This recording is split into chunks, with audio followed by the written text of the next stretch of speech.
All right, good. It's done. Good morning.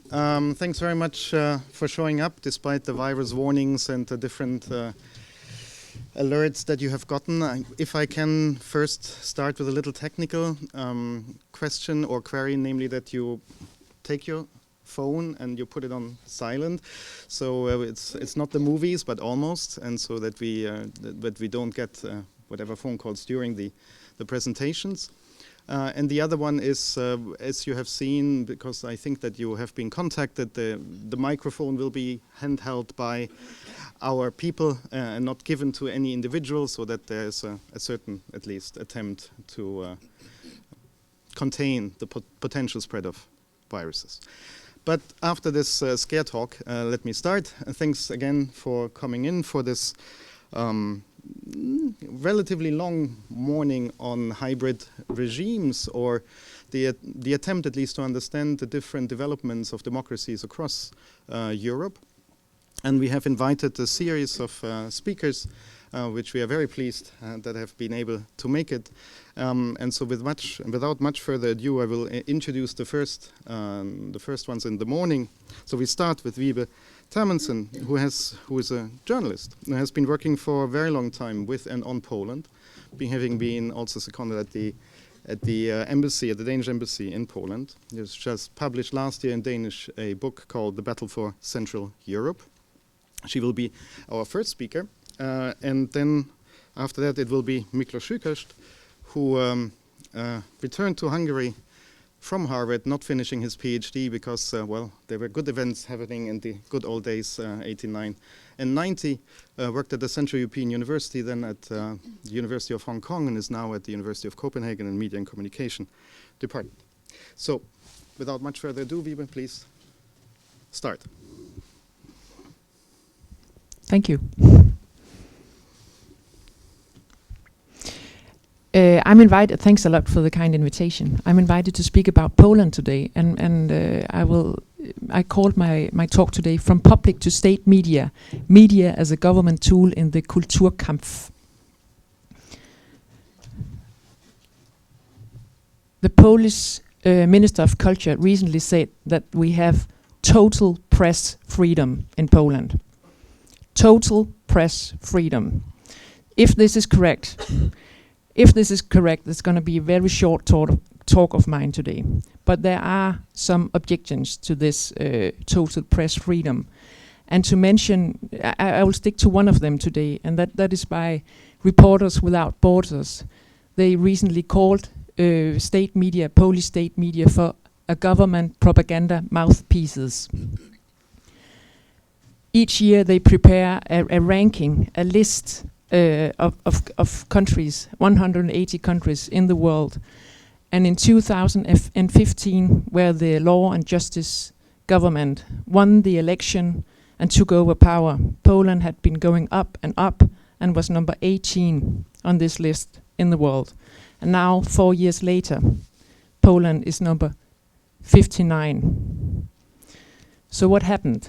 These 41 places down the list, what happened in these 4 years? By the way, now this number 59, that is in 2019, that is the most recent number, and that is after countries like Botswana, that is number 44, and Senegal 49, and Fiji, that is number 52.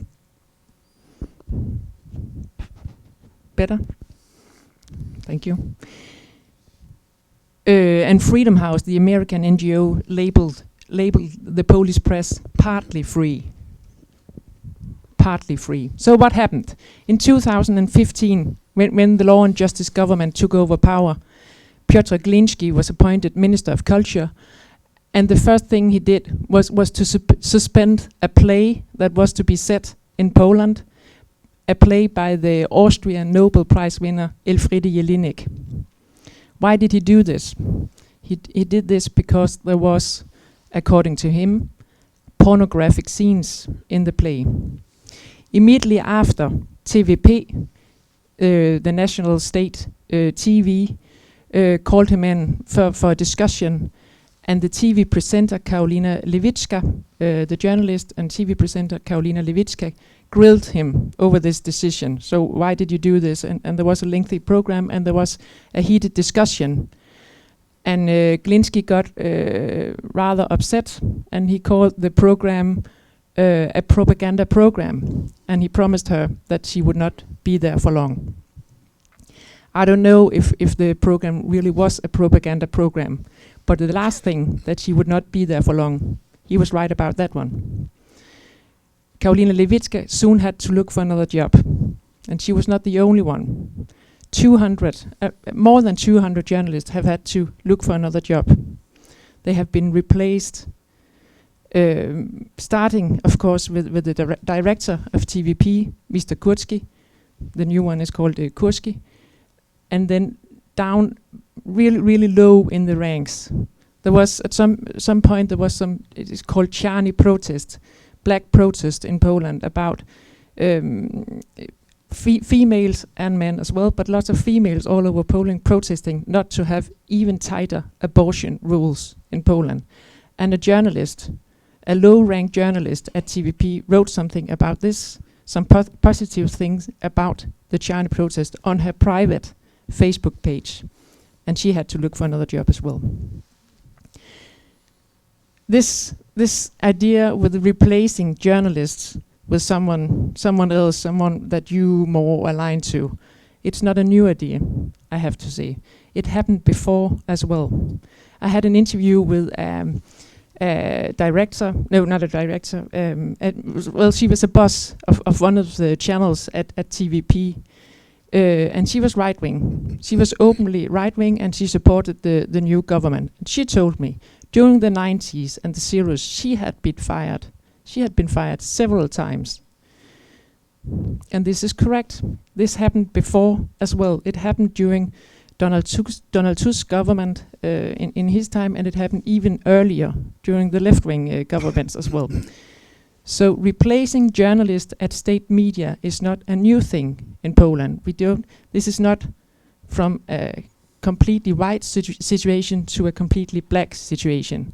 It's from a grace and to a darker situation when it comes to press freedom. But the scale is the new thing with the new government. It never happened like this before. It never happened with so many journalists. In 2016, the new government took over in the fall of 2015, and in 2016 they were ready with a new media law, and it was to transform public media into national cultural institutions. So that was the game of the new media law. And the media were renamed from public to national media. The board were chosen by the parliament, which was dominated by Law and Justice Party, and state media was to focus on politics, history, and identity. This is the building of TVP in Warsaw. Very impressive building. I was there in August for the last time with a group of Danes from my organization, DIIS, which was with democracy in Europe. And we had an appointment with a member of the board of TVP, so that is high rank. And we agreed on discussing media freedom in Poland and how to navigate in this very politicized landscape of Poland. Once we arrived, this man, the member of the board, didn't meet us at the bus. Instead, there was a woman. And I got puzzled because she was from the film department. And she told us, this man that we had the appointment with, he was very busy. So he couldn't make it right now, but she would give us a tour at first, and then we would meet him later. And we were guests, so we put on a happy face and say thank you. And we had this tour. It was on a TV set. They are making a TV series, which is exactly, I think, about politics, history, and identity. This is exactly what state news was supposed to do now. It's a TV series. It's called Corona Królov. You know it? Yes. Okay. They made almost 400 episodes since 2018. It's about Polish kings in the past.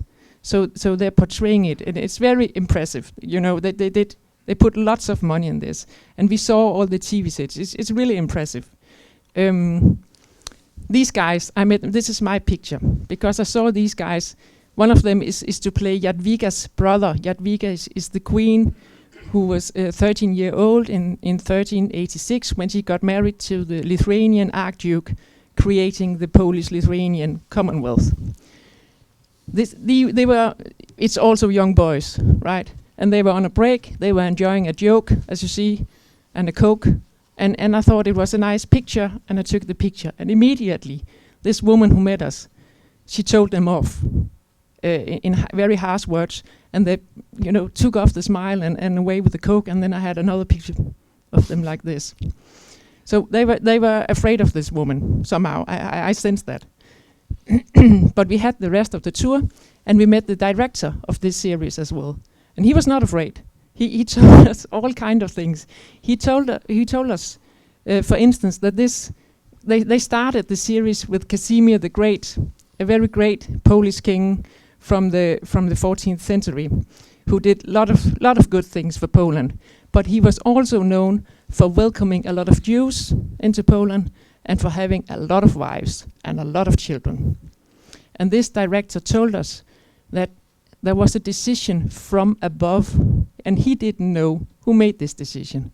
But there was a decision from above that in this TV series, they should not talk about welcoming Jews, and they should not talk about all these children. So for me, well, in the end, they put us into a room and gave us lots of cakes and coffees and a goodie bag with all kind of TVP stuff. I brought my I Love TVP notebook today, but there are lots of stuff, really. And then they told us that, unfortunately, this member of the board, he was not able to meet us. But thanks a lot for coming, and here's your goodie bag. So for me, this was clear evidence, but TVP has become now.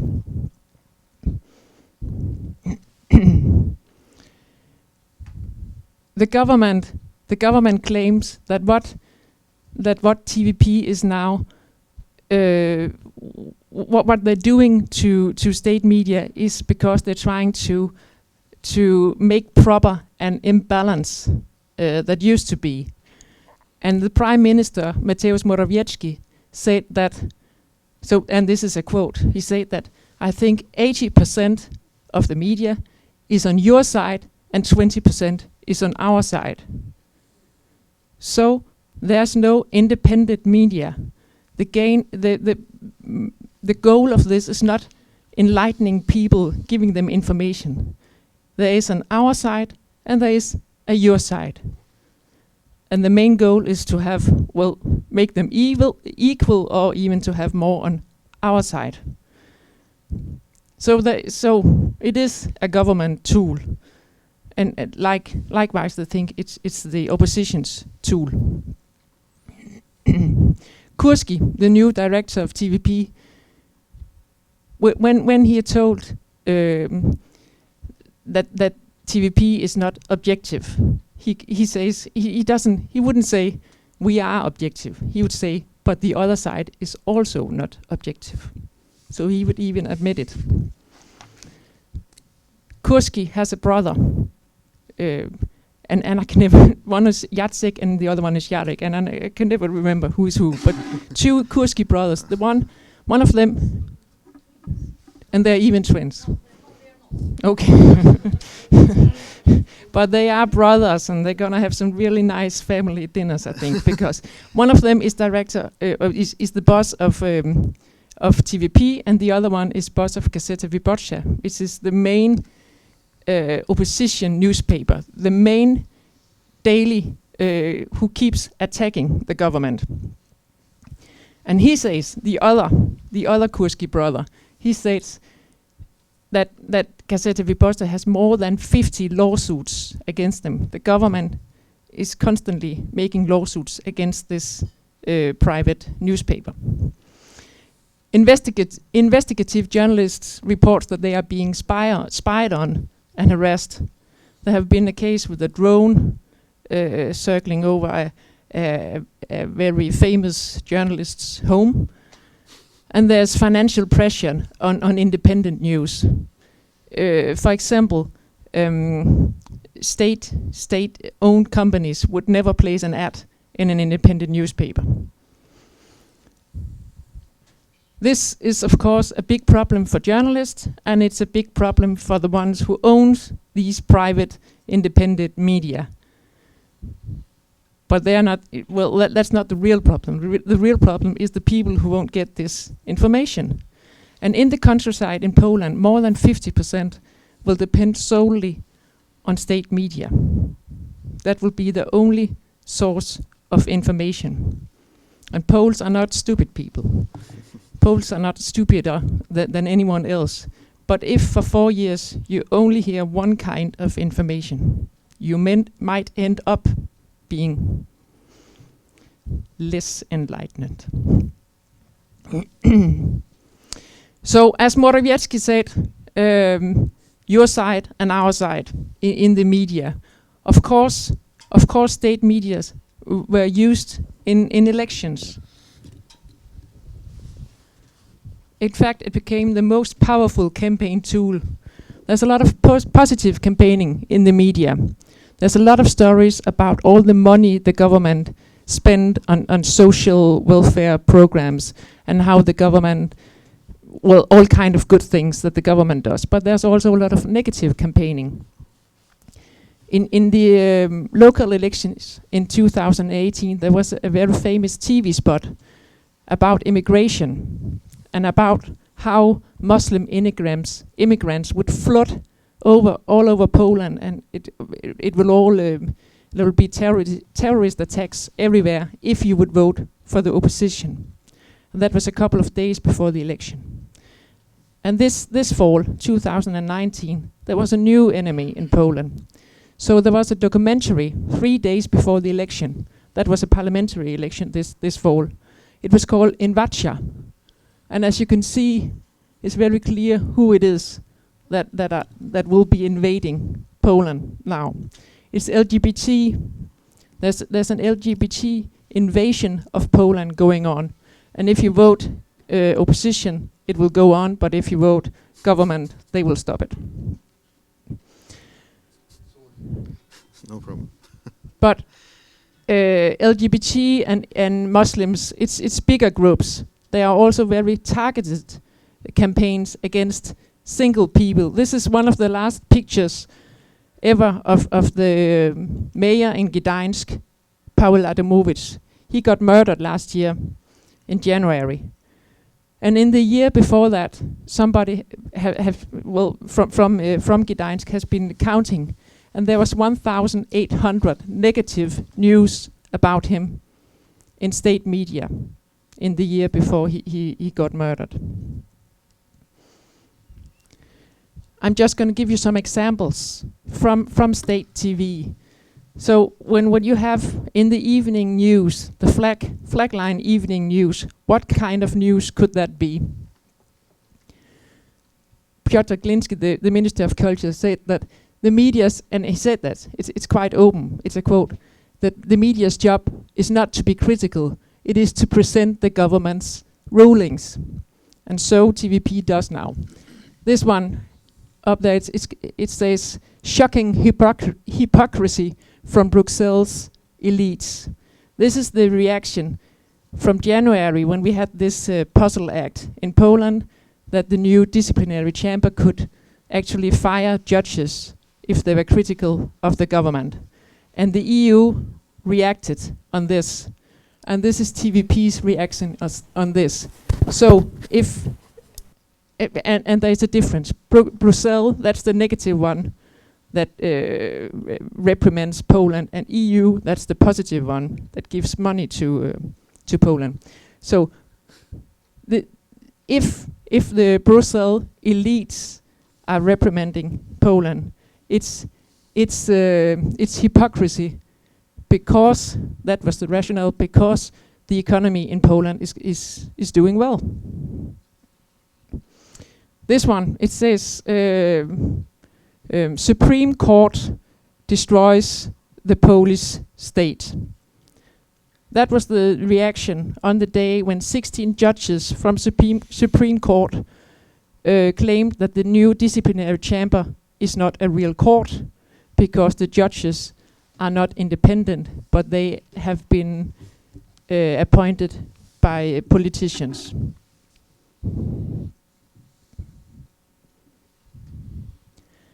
This one says that the growing wealth of Poles are irritating the Germans.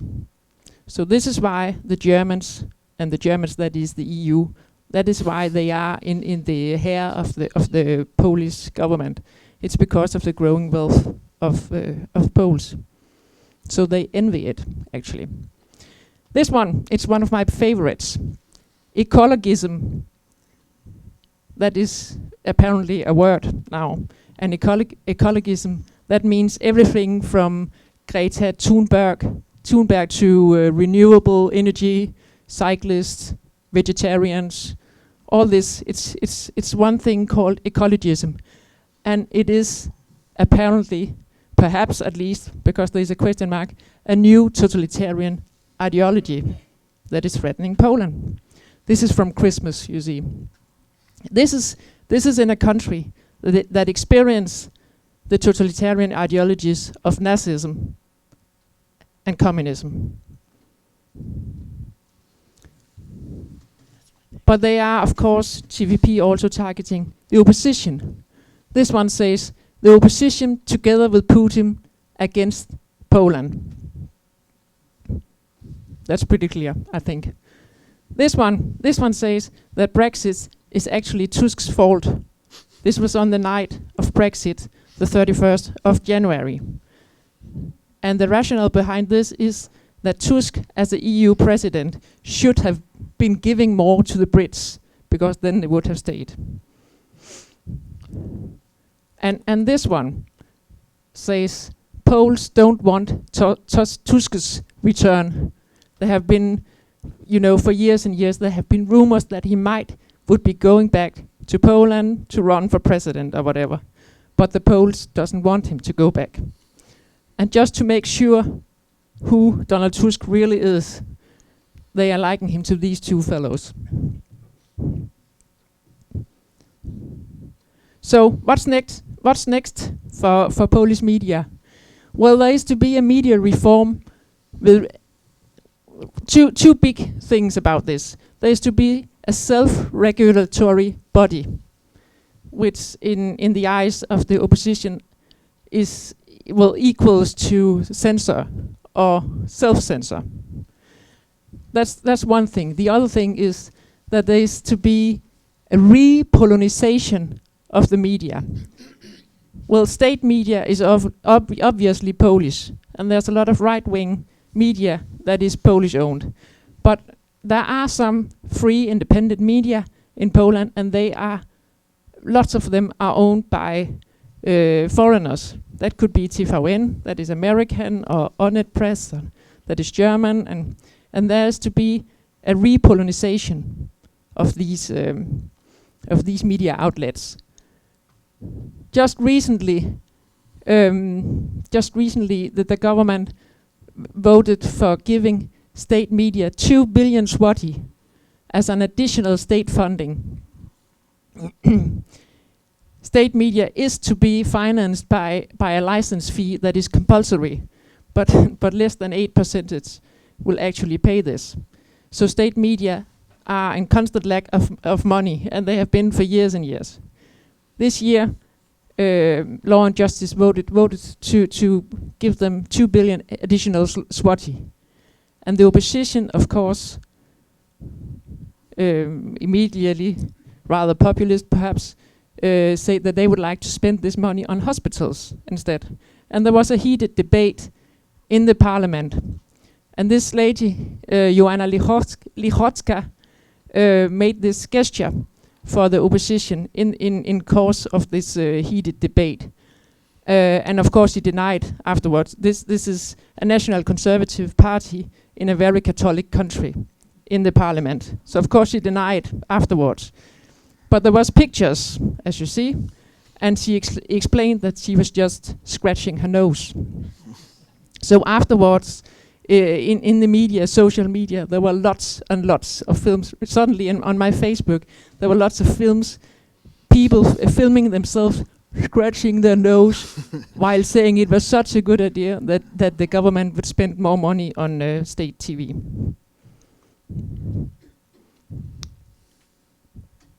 Thank you.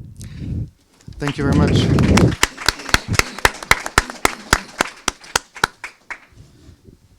All right, Miklós.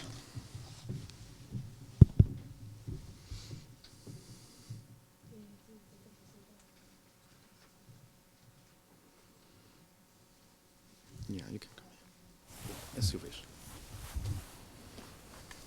Thank you very much. Does this press right? Okay, can you hear me? Good morning, everybody.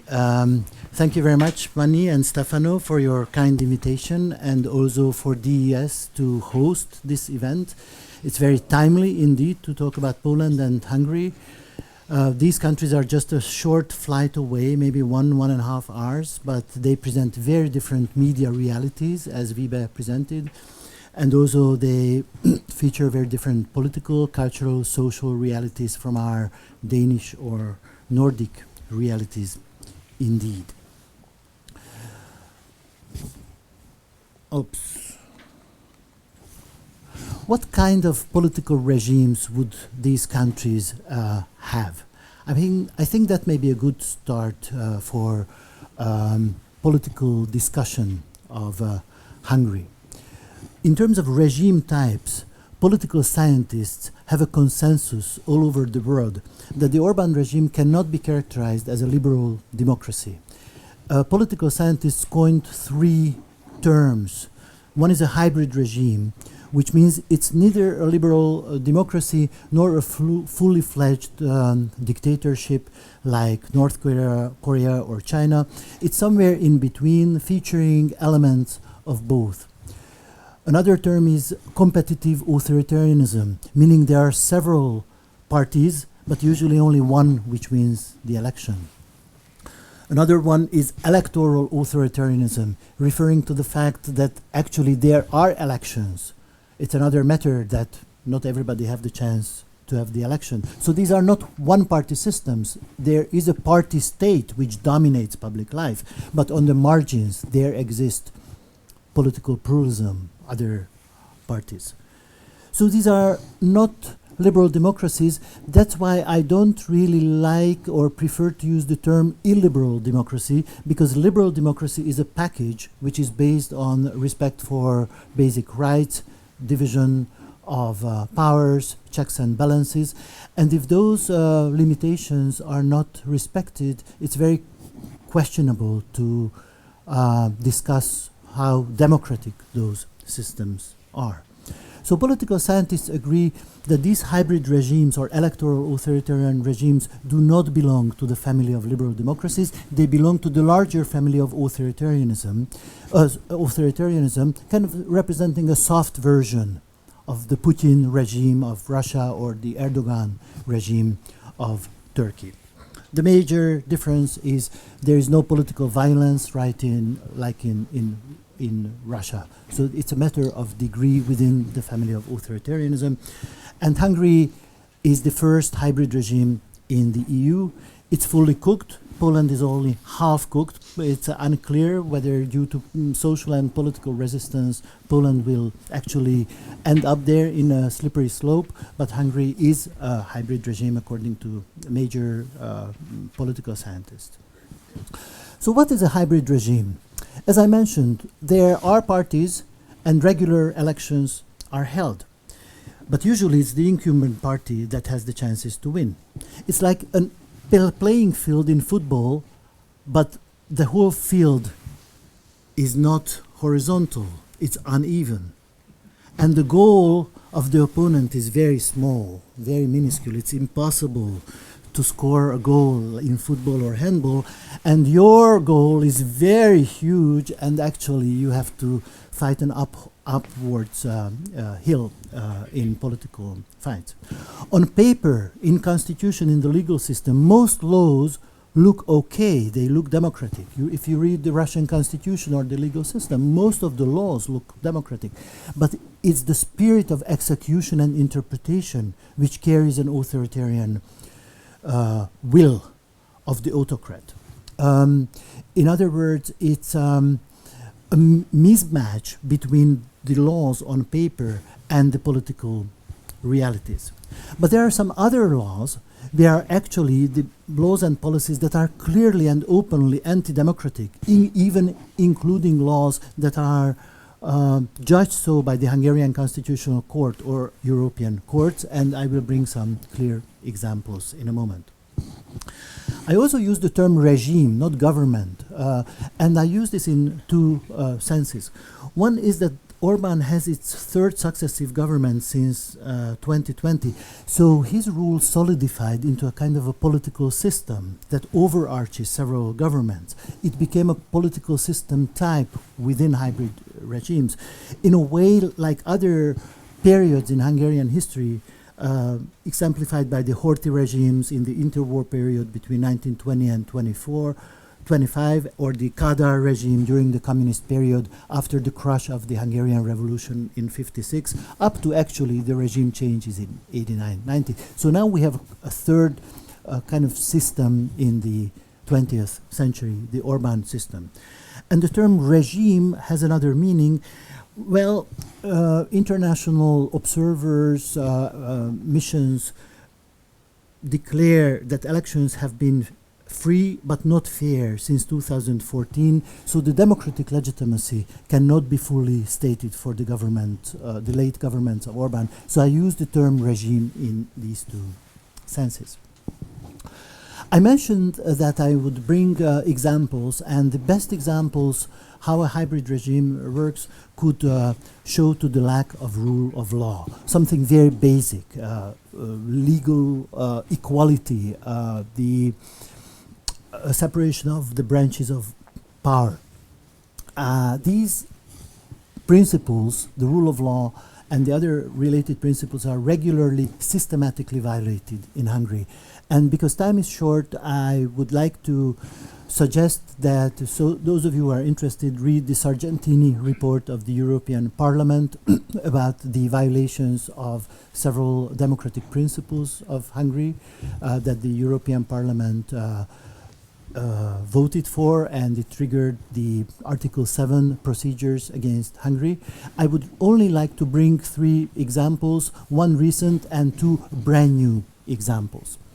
One is an example that you all know, that's the forcing of Central European University, partly American, partly Hungary and Europe accredited university out of Hungary, which is very clearly against educational freedoms, equality of forms of education, whether those are foreign or national university in a country. It's very obvious that a university or its degree programs shouldn't be banned in a European member state. There are some news regarding this actually in the last few days. The Advocate General of the European Court of Justice just a few days ago declared that the Lex CEU, which was passed by the Hungarian government, cannot be justified. It's an exercise of arbitrary discrimination, and it imposes a disproportionate restriction on academic freedom. The law of the Hungarian government also constitutes a discriminatory and disproportionate infringement of the freedom to fund and operate educational establishments. So very soon we expect a European Court of Justice judgment, a case against this, annulling this Hungarian law. But in the meanwhile, CEU was effectively forced out of the country. It's now registered as an Austrian university. Its degree programs are shifted to Austria. And besides all the political and legal problems, there are tremendous practical problems. Shifting thousands of students, faculty, staff, the library, the dormitory, negotiating salaries. You can imagine what it means to put a university in exile. And in the European Union, universities should not be exiled. It's very clear. Two Two other examples are very recent, actually from last month, a couple of weeks old, so they are not very well known yet outside Hungary. In 2020 February, just a few weeks ago, Prime Minister Orban actually ordered the Hungarian government and the state apparatus to refuse to pay compensation to Roma students, Gypsy students, who were discriminated against on racial grounds, and they sued the schools for racial discrimination of being excluded from some classes and course like excursions, school excursions. They won the court case, and the court ruled that compensation should be paid to these students. These are legally binding, effective, valid court decisions that must be executed, and this kind of small compensation should be paid to the students and their families. Orban openly overruled the decision of the court and ordered the state administration to suspend payment, not to pay the families, and this is what's happening now, right now, as we speak in the country. There's a legal limbo which clearly indicates a violation of the principle of separation of powers, something that 19th century liberals, even in Hungary, fought for during the Austro-Hungarian monarchy. This principle of independent courts had been established, and now Orban is destroying those very foundations, century-old foundations of rule of law in the country.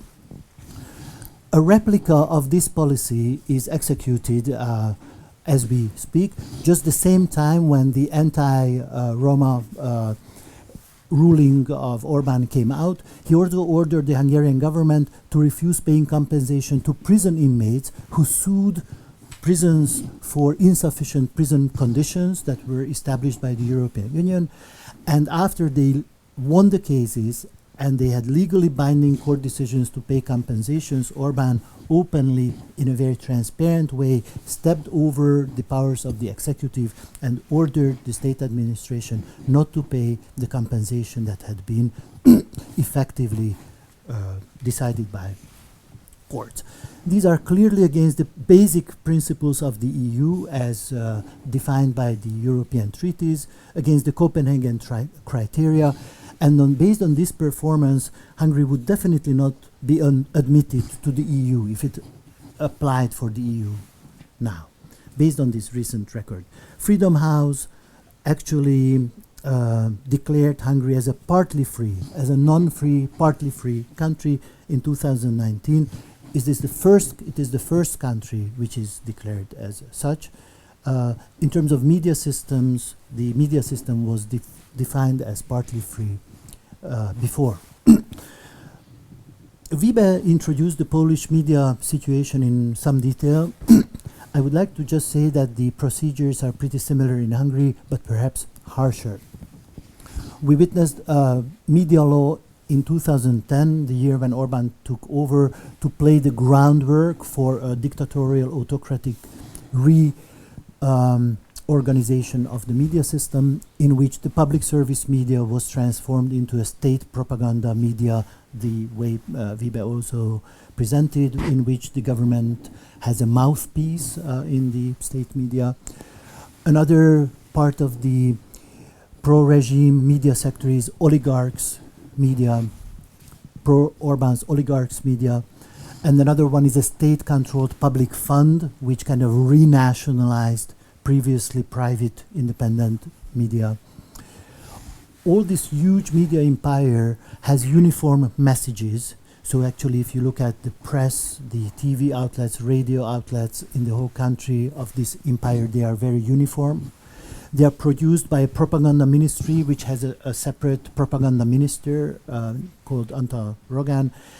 And besides these actual news outlets that come as memos to the editors that they must distribute, there are regular propaganda campaigns against George Soros, against migrants, against Juncker when he was still president of the European Commission. And these are large, very prevalent campaigns, from posters to radio, TV, I recall a summer when I was in a swimming pool, kind of an open air swimming pool, and there came a summer rain, so everybody escaped, but still the radio was on in the loudspeakers, and some of these propaganda campaign just continued on and on in the rain in an empty swimming pool. It was very dystopian against the enemies.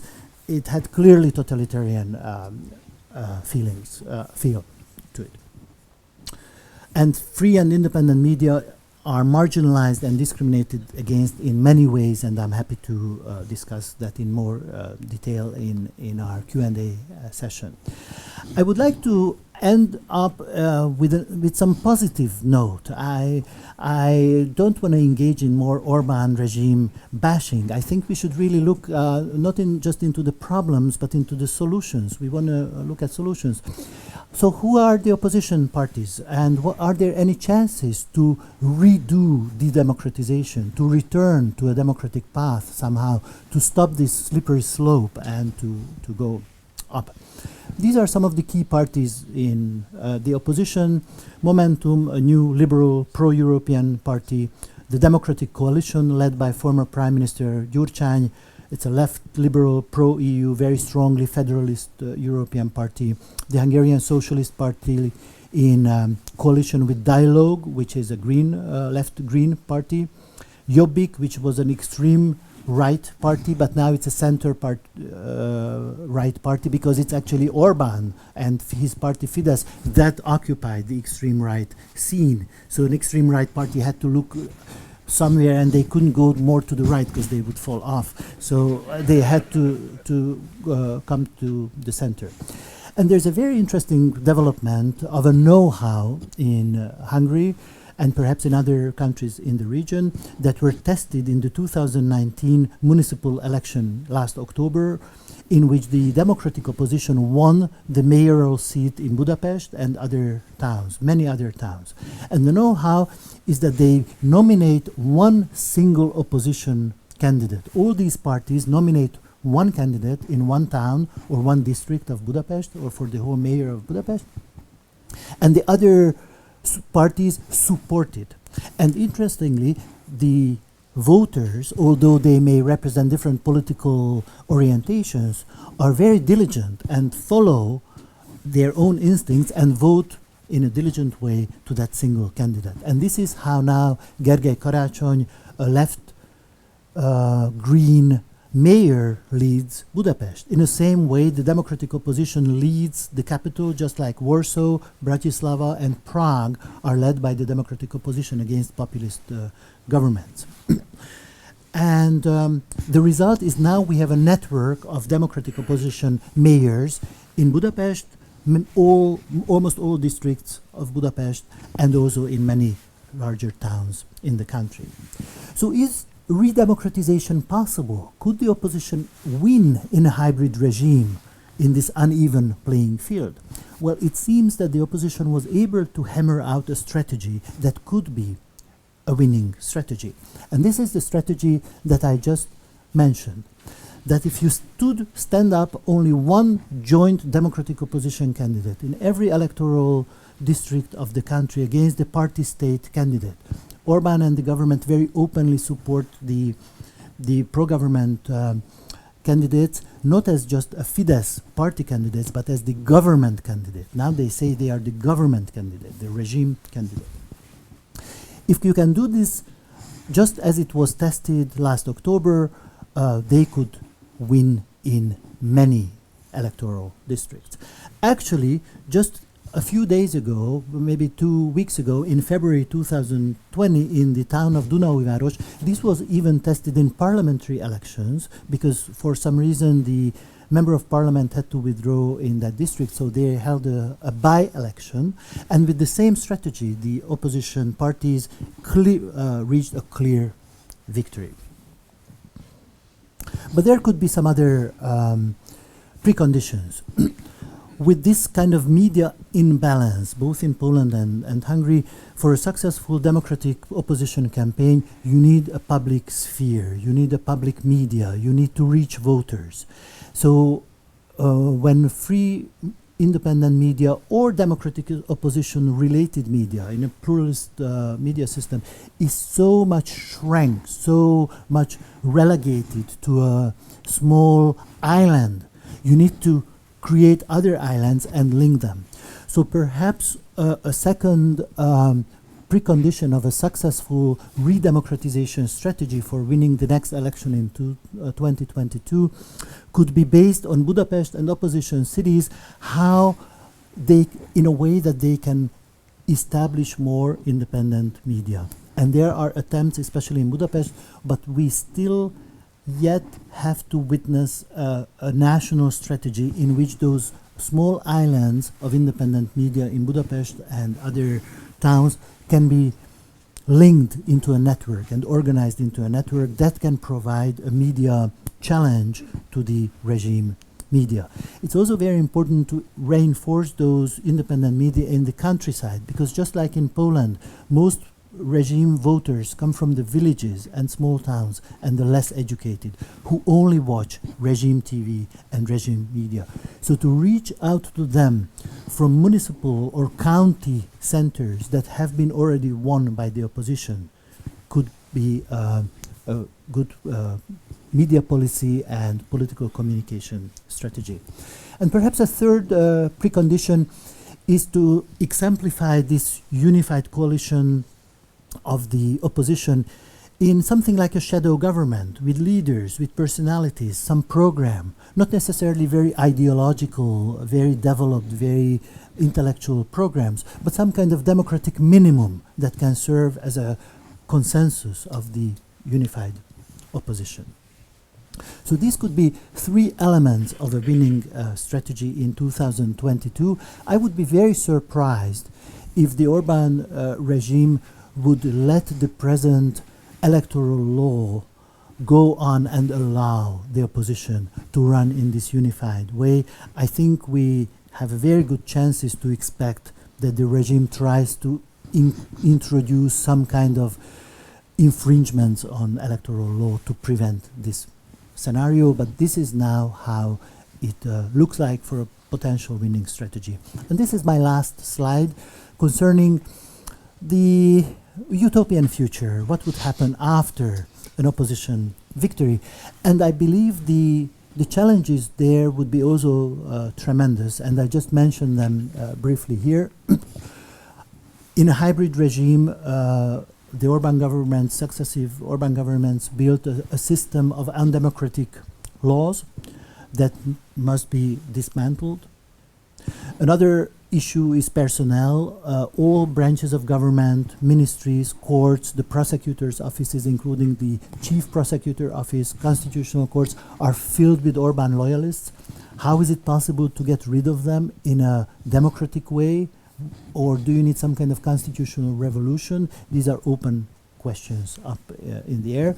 And the third area of challenges is huge amounts of funds on offshore accounts that were stolen from EU funds and other corrupt practices by pro-regime oligarchs, and they channeled these funds to offshore accounts. In case of government change, it would be these would be funds to build yet anti-democratic pro-Orban parties, finance media, finance movements against the newly elected democratic government. But I hope we will survive until that point, that we can actually face this challenge after 2022. Thank you very much.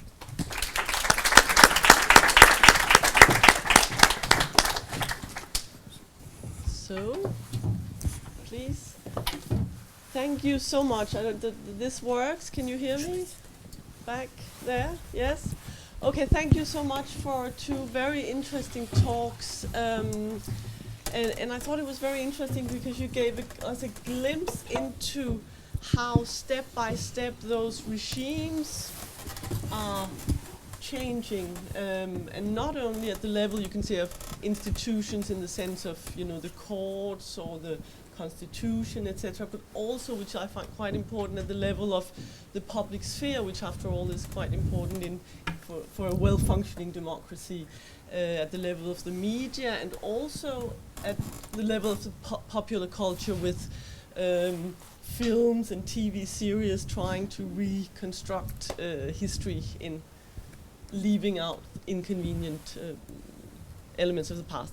I think we'll just move on to the Q&A session, and I just want to repeat what you just said, Stefano, that due to the corona issue that we will have our wonderful students, Nelly and Nina, who will be in charge of the mics, the microphone, so you're not allowed to hold them, but you can talk into them.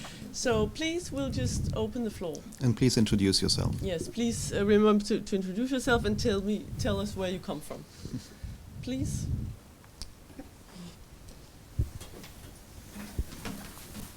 This is awkward. Hi, my name is Philip Sheridan. I'm from the Irish Embassy.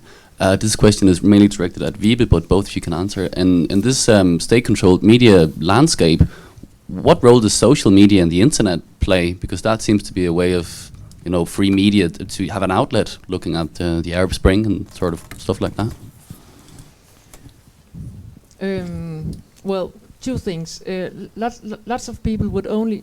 You hear me? Yeah. Yeah. Lots of people would only see state TV or nothing at all. Actually, newspaper in Poland does not have a very wide range, so lots of people would only see state TV or nothing, and so that's one thing. The other thing is that the government has had a very effective social media campaign, and even more effective, lot more effective than the opposition's social campaigning. We saw that up to actually already from the presidential campaign in 2015, where President Duda won, and since then they had been continuing. They hired some very young guys running the social media campaigns in their 20s, and they have been very effective.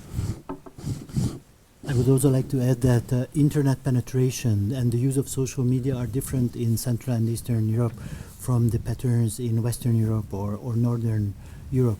There are less social media users, and just as Vibe said, the government is also pretty effective in running like Cambridge Analytica type of fake news campaigns in social media. So on the one hand, the opposition and independent like NGOs, intellectuals are able to run their own Facebook pages and social media, conduct social media discussions, but the government is also very effective in this area. Oh, maybe I turned it off. Oh, It's just closer. did you hear what I said? A brief summary? Brief summary. Social media use and internet penetration is lower in Central and Eastern Europe than in Western Europe or the Nordic countries, and the government is also very effective using it in actually Cambridge Analytica type of fake news campaigns, using huge amounts of fake news, partly from Russia.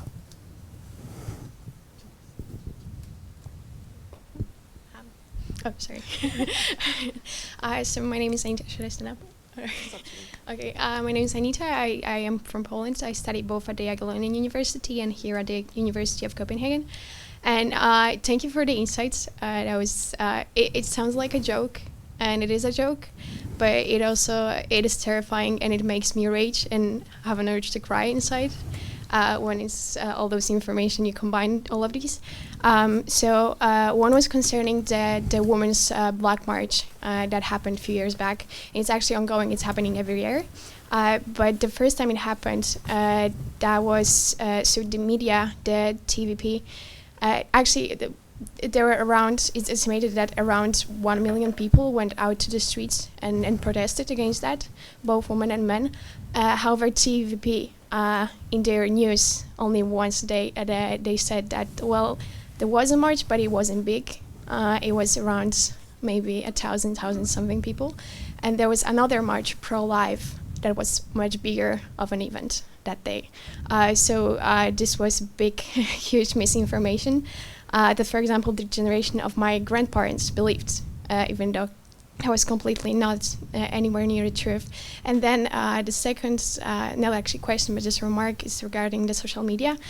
So recently, 3 months ago, there was this proposition that when it comes to sexual health education, that if you are a sexual health educator and you try to educate kids, I mean minors, so everyone below the age of 18, you might go up for 3 years to jail, right? So I studying here partly reproductive and sexual education. I was very much against that. So I didn't, but being here also I didn't know what much to do. So I started just tweeting the government and people from the government, basically 3 times a day or so, scientific proofs and researches based on that topic. And after a while they just blocked me. So they are active. But they also know how to limit their public and so on. So yeah, so they are there in the social media as well. Yeah.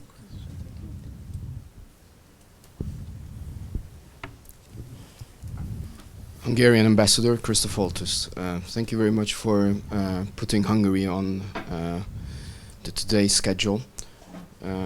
I'm a little bit astonished that DIIS has chosen the way of having a one-sided discussion.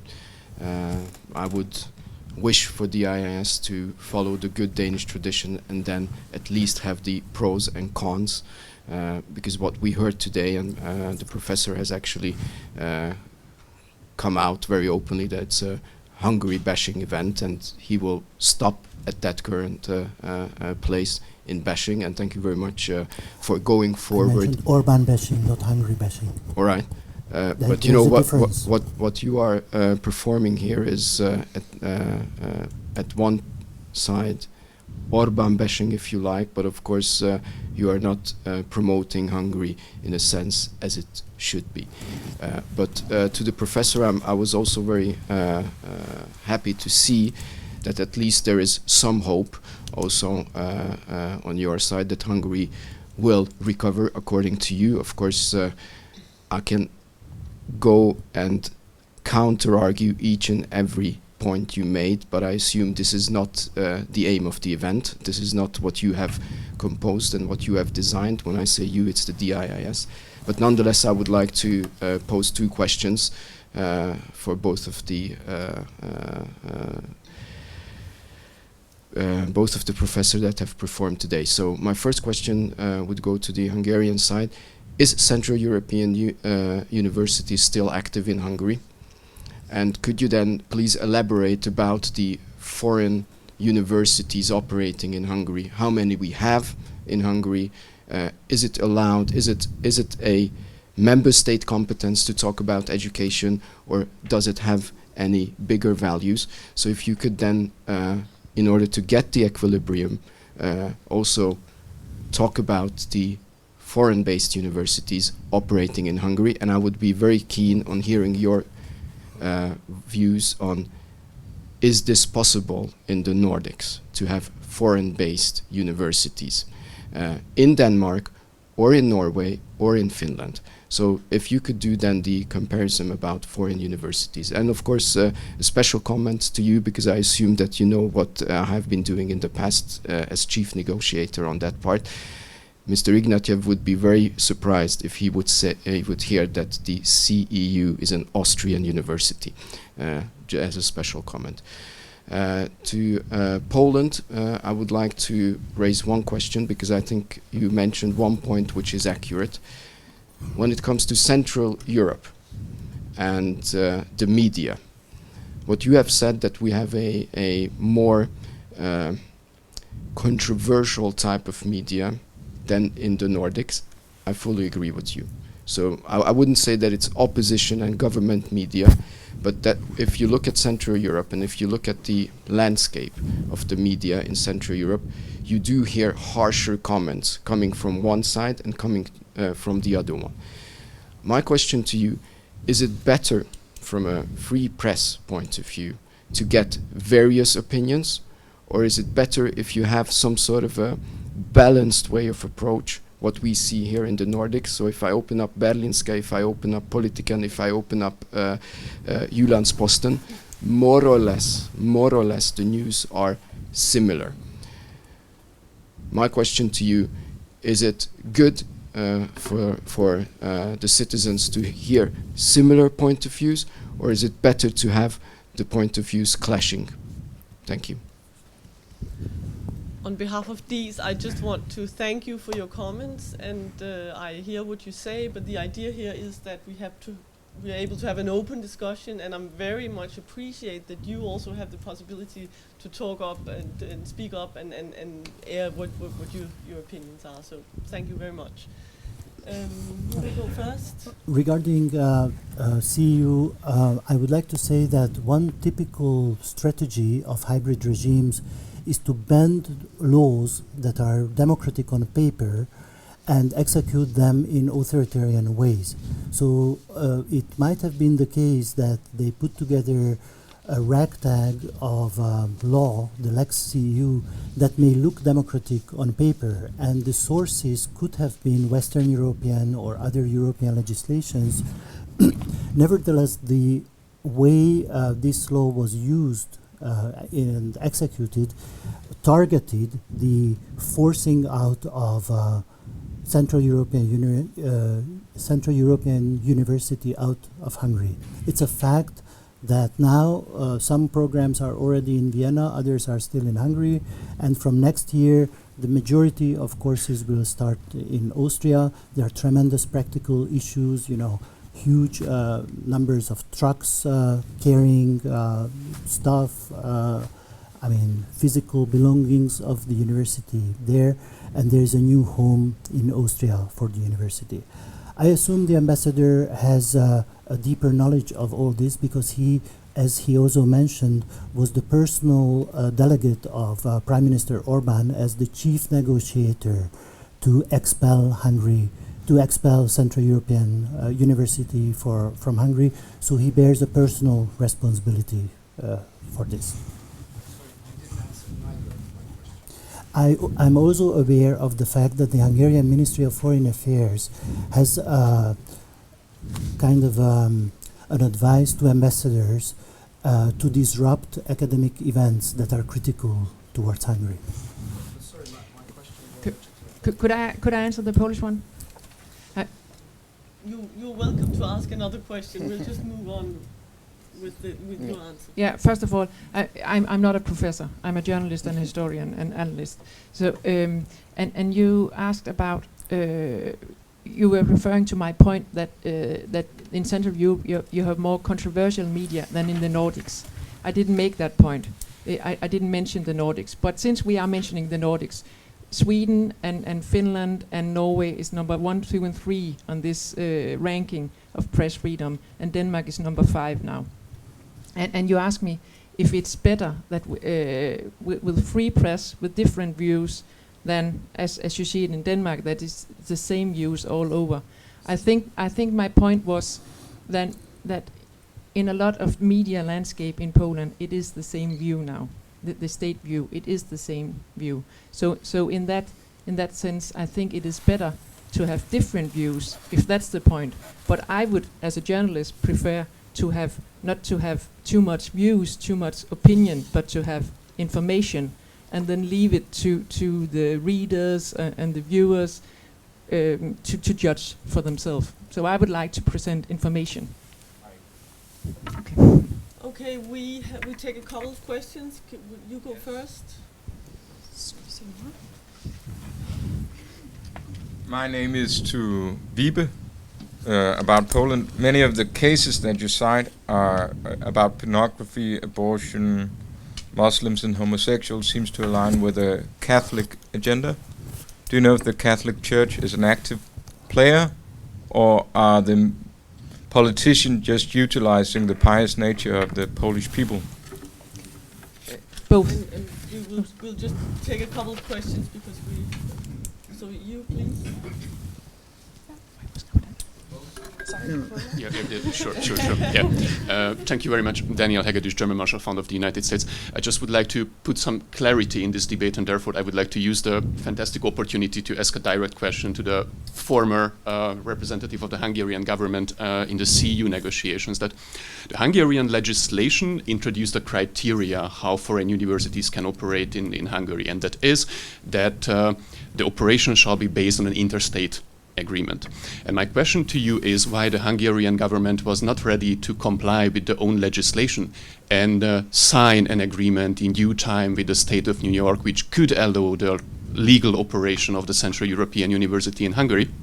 And how could you refuse the charge that it was somehow a discrimination based on political consideration against the Central European University, that while with other countries, in the case of other universities, that agreement could be signed and closed.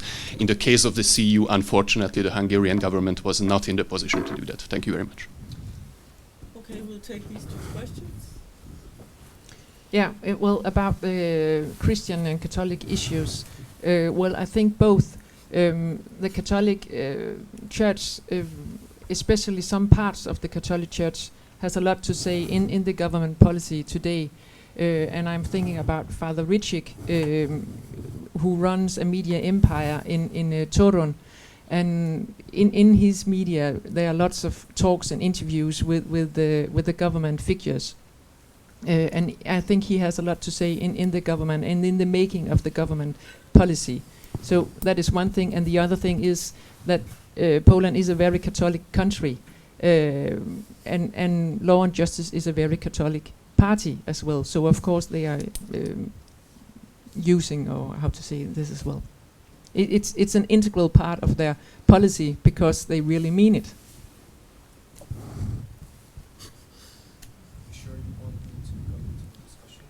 Yeah, sure. You had a question. I mean, what I told All right. you before. Okay, no, but no, since no, I was no, not invited, I mean, I'm more than happy to answer Mr. Hegedüs' question, because it's a legitimate question. And thank you very much, Daniel. We know each other from Berlin. So thank you very much for bringing me into the discussion, although I was not invited by DIIS. So the question, the question, and to answer the question, I'm trying really to put it in a nutshell. I think the professor knows, because he's also from, or at least was at the Central European University, how much time was devoted to the negotiation. And you perfectly mentioned it well, that in order to have a foreign-based university operating in Hungary, according to the new law, you have to have a state-to-state agreement. This is a guarantee both for the university and also for the students who are studying at the university. If anyone would like to hear more about why it's a guarantee, I can also elaborate about that. So, since the professor didn't answer, I can tell you that in Hungary we have altogether 22 foreign-based universities operating. And out of that, 6 comes outside of the European Union. And without wanting to step too close to neither the Danish government nor the Nordics, please count together how many foreign-based universities you have, or at least open up the newspapers and try to see if you do find some sort of a discussion here in Denmark about foreign-funded religious organizations or / higher educational institutions. But we managed to conclude with the US universities 2 agreements. We managed to conclude with China 1 agreement. I can tell you that, and these are non-European, and I can tell you that neither of these agreements were easy to conduct. But if you look at the criteria in the legislation, then you immediately realize that in order to have a proper functioning university, you need to have what we call a mother institution, a functioning mother institution. And Central European University at that time was a postbox university in New York. Nonetheless, I don't want to beat around the bush. Central European University and the New York State, which I was leading the discussions with, made tremendous effort in order to have a transformation from a postbox university. And why I'm saying it's a postbox university is because in New York they only had a postbox. They didn't have no educational activities in the country from where they were coming. And they made tremendous effort in order to have educational activities in the state of New York. That's why they closed up a special agreement with one of the higher educational institutions in the state of New York. But this was a process, and I would never deny that there was no will from the side of the Central European University in order to fulfill the criteria of the legislation.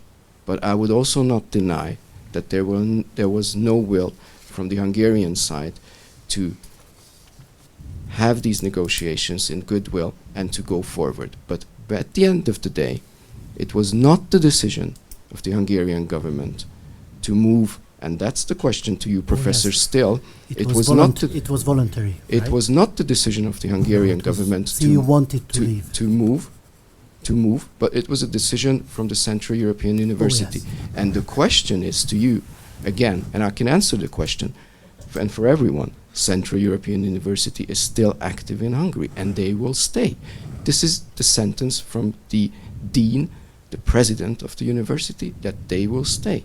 But how the university is operating, what they are doing, it has nothing to do with the Hungarian government. And especially what you have mentioned when it comes to the CU law, I would have liked to hear that it has nothing to do with academic freedom. Sorry, Professor, to counter-argue. You know what the special advocate of the European Union said?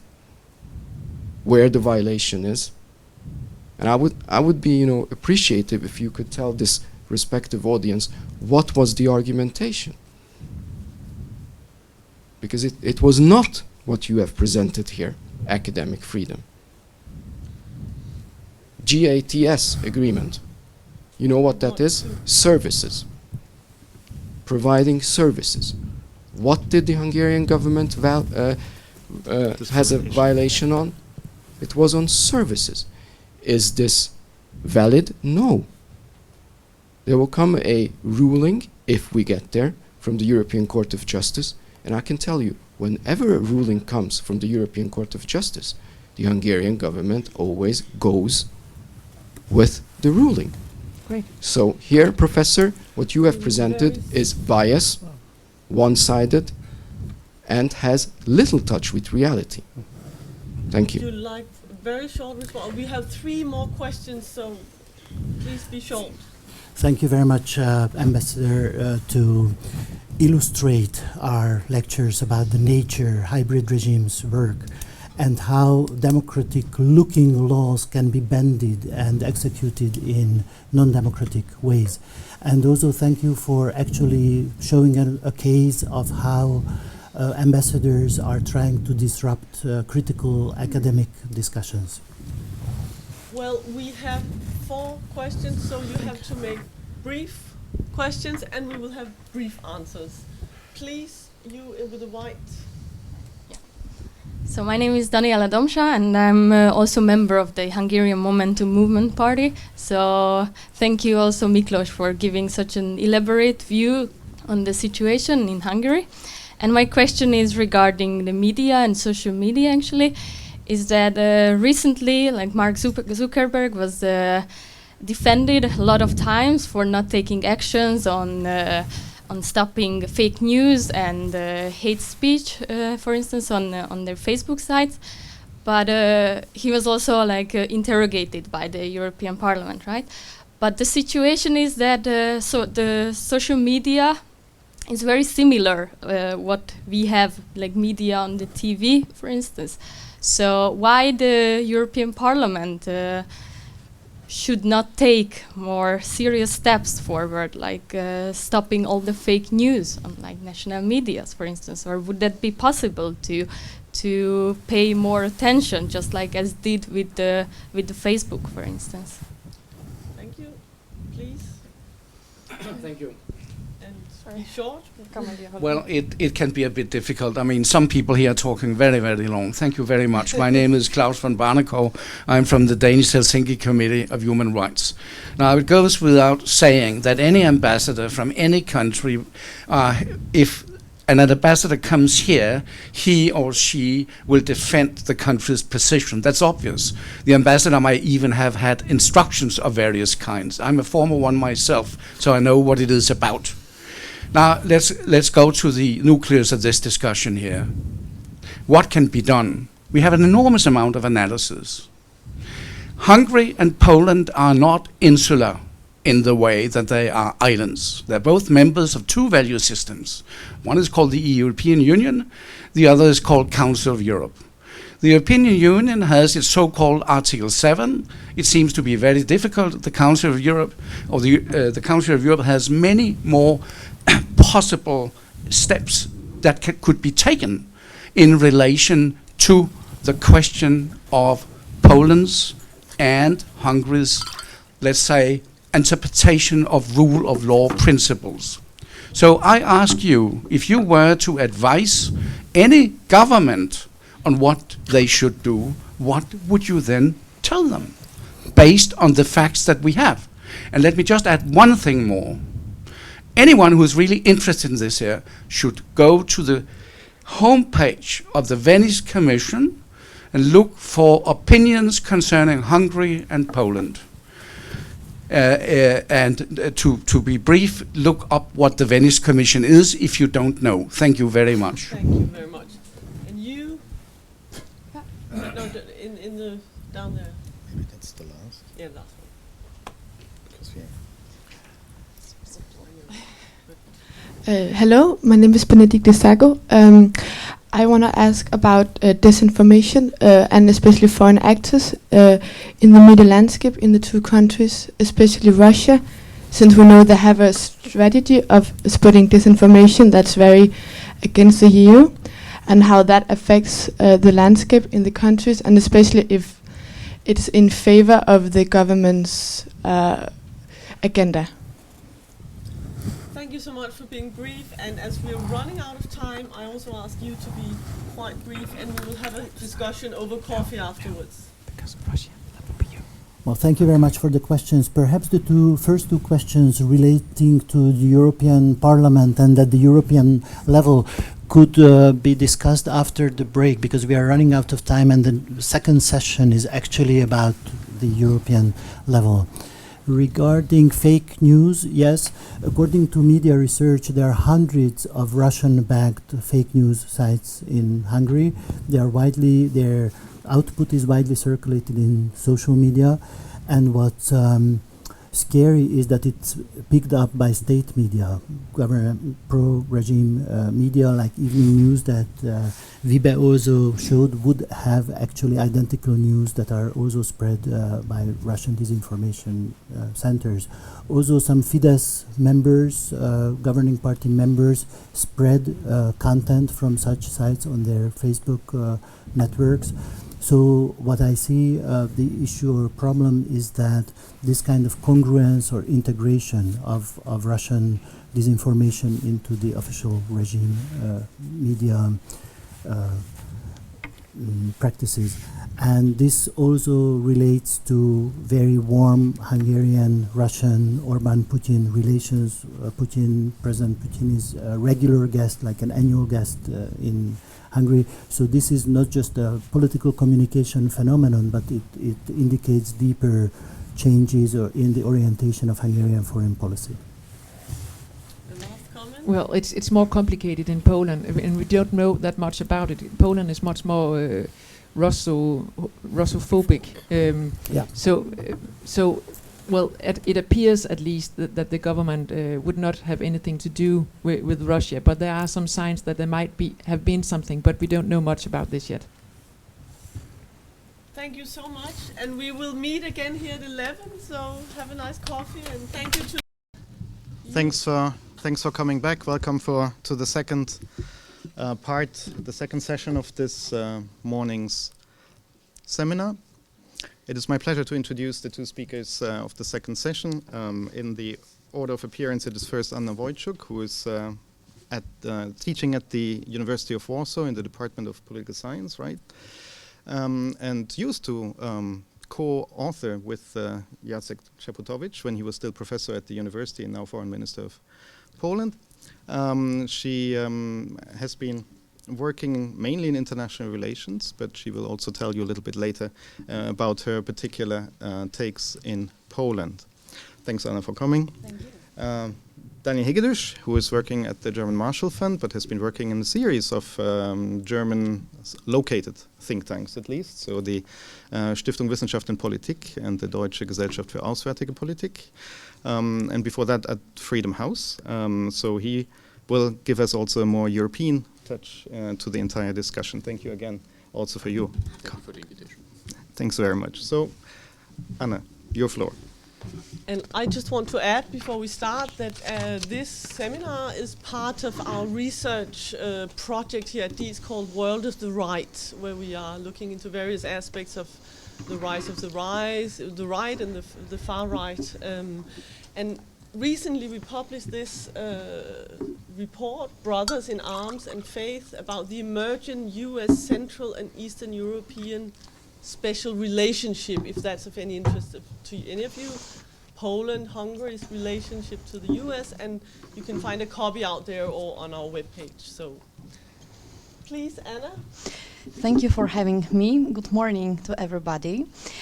I am a scholar in international relations, but I'm also a president of an association. The name is Social Contract Incubator, and we are a group of 150 people of different political views. So we also have supporters of law and justice, and we are trying to animate debate on the rules of the game on which we could agree with both sides, because in Polish polarized system, both sides are roughly equally strong. So it is a zero-sum game, and it's hard for one part to get durable majority in longer term. So we believe that it's good to start discussing what rules we could agree upon. And my presentation will not be about that. It will be about the constitutional revolution in Poland. I will try to show you where we are. But I think this is because of this my involvement in public debate. That is why I've been invited here. So the difference between Poland and Hungary, which is often brought, is that Viktor Orban had a constitutional majority, whereas Law and Justice doesn't have and did not have a constitutional majority to really change the regime, the rules of the institutional order in the country. I think Polish elites of the opposition, who really not only discursively use the argument that all the changes are unconstitutional, therefore they are illegal because constitution was violated numerous times in those processes of reforms. They do not only use this argument pragmatically to advance their case of defending the old legal institutional order, but I also believe they really believe in that. So they believe it's all illegal and can easily be returned to the previous stage. Maybe not easily, but eventually should be returned to the status quo ante. And I argue that it's not the case, that actually it's a real constitutional revolution, and that we are close to the closing moment of this revolution. It's almost done. And in order to prove my point, I will use the framework of constitutional moment by famous comparative constitutionalist Bruce Ackerman, who is arguing that there are constitutional changes which are not changing constitutions. And in the Polish case, it is Article 235 of the Constitution, which is regulating how constitutional order should be changed in Poland. And your Law and Justice never had a majority to do that. Therefore, Constitution on the paper stays as it was, but the system has changed. And according to Ackerman, there are 5 stages in the constitutional revolution, which do not necessarily mean changing the document. And this is signaling, proposing, triggering, ratifying, and consolidating.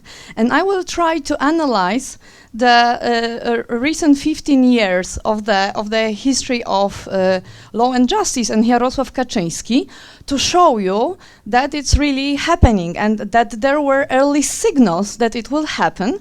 And I must say that I myself, I didn't take them seriously enough, because it was never fully clearly put in the agenda during elections that this is going to be done. Therefore, a lot of citizens were surprised when it started to happen. But I think retroactively I could say I was stupid. I should take what Jarosław Kaczyński was saying seriously, rather than thinking, no, he will not really do what he's saying he's doing.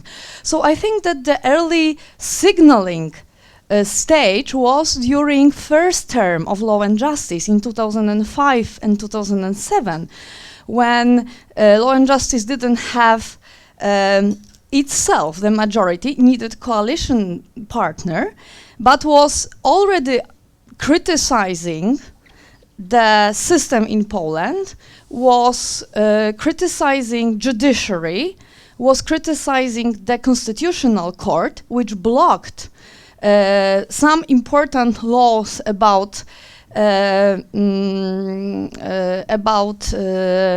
decommunization and checking if someone was collaborating with secret services, what we call lustration in Polish. So this was an early signaling moment. And after that, there are a number of books, articles, and interviews with Jarosław Kaczyński, where he is really announcing profound reconstruction of the Polish institutional order. And actually, his electorate was not surprised. These were rather people from the opposition who were surprised when we saw things happening in December 2015. And it was nothing any of us expected. But for most of the supporters of Law and Justice, it was not undermining legitimacy of this government, which a lot of people from the opposition hoped will happen, because actually it was signaled, it was proposed. So what was proposed? So basically, the deep criticism of the judiciary system was proposed early on, and powerful urge to end the impotence of the Polish state, which Jarosław Kaczyński termed to describe as impossibilism, that things cannot happen, that it's dispersed, decentralized, chaotic, so the state is not powerful enough to execute what is needed. And his views derive from a profoundly statist political philosophy of his former MA and PhD advisor, Professor Stanisław Ehrlich, who was a professor of law at the University of Warsaw. And early on, he was a Marxism and very much inspired by Soviet legal theory. But actually, in 60s and 70s, he evolved, and his idea were focused around criticizing legal dogmatism, where he believed that political will of the people expressed by the nation is above the law. And he was criticizing legal formalism as serving narrow elites, serving privileged groups of interest who have immunity and shape law according to their interests. And Jarosław Kaczyński was deeply inspired by these views, even under communism, because this was his supervisor, his teacher, and he was really very frequently evoking what he learned from Stanisław Ehrlich. So for Ehrlich, law is not the formula which functions, but it is the social practice. So this is very Ackermanian, if you like. Both Stanisław Ehrlich and Jarosław Kaczyński are very Ackermanian. So they take a very pragmatic understanding of law, of what law is, and the elites, especially legal elites, which are defending the system, are very formalist. So you can ask which one is more effective. And the triggering moment, so the third step, are elections of 2015, when Kaczyński gets preliminary support for the constitutional revolution, which is then being started, which, as I mentioned, comes as a shock to many citizens, but not that much a surprise for Law and Justice informed supporters, who actually were aware that they are electing Law and Justice because they want profound change. So the main actors who are pushing the agenda of the constitutional revolution are the parliament, even though there is no constitutional majority, the government, the president. These are main three actors pushing for change.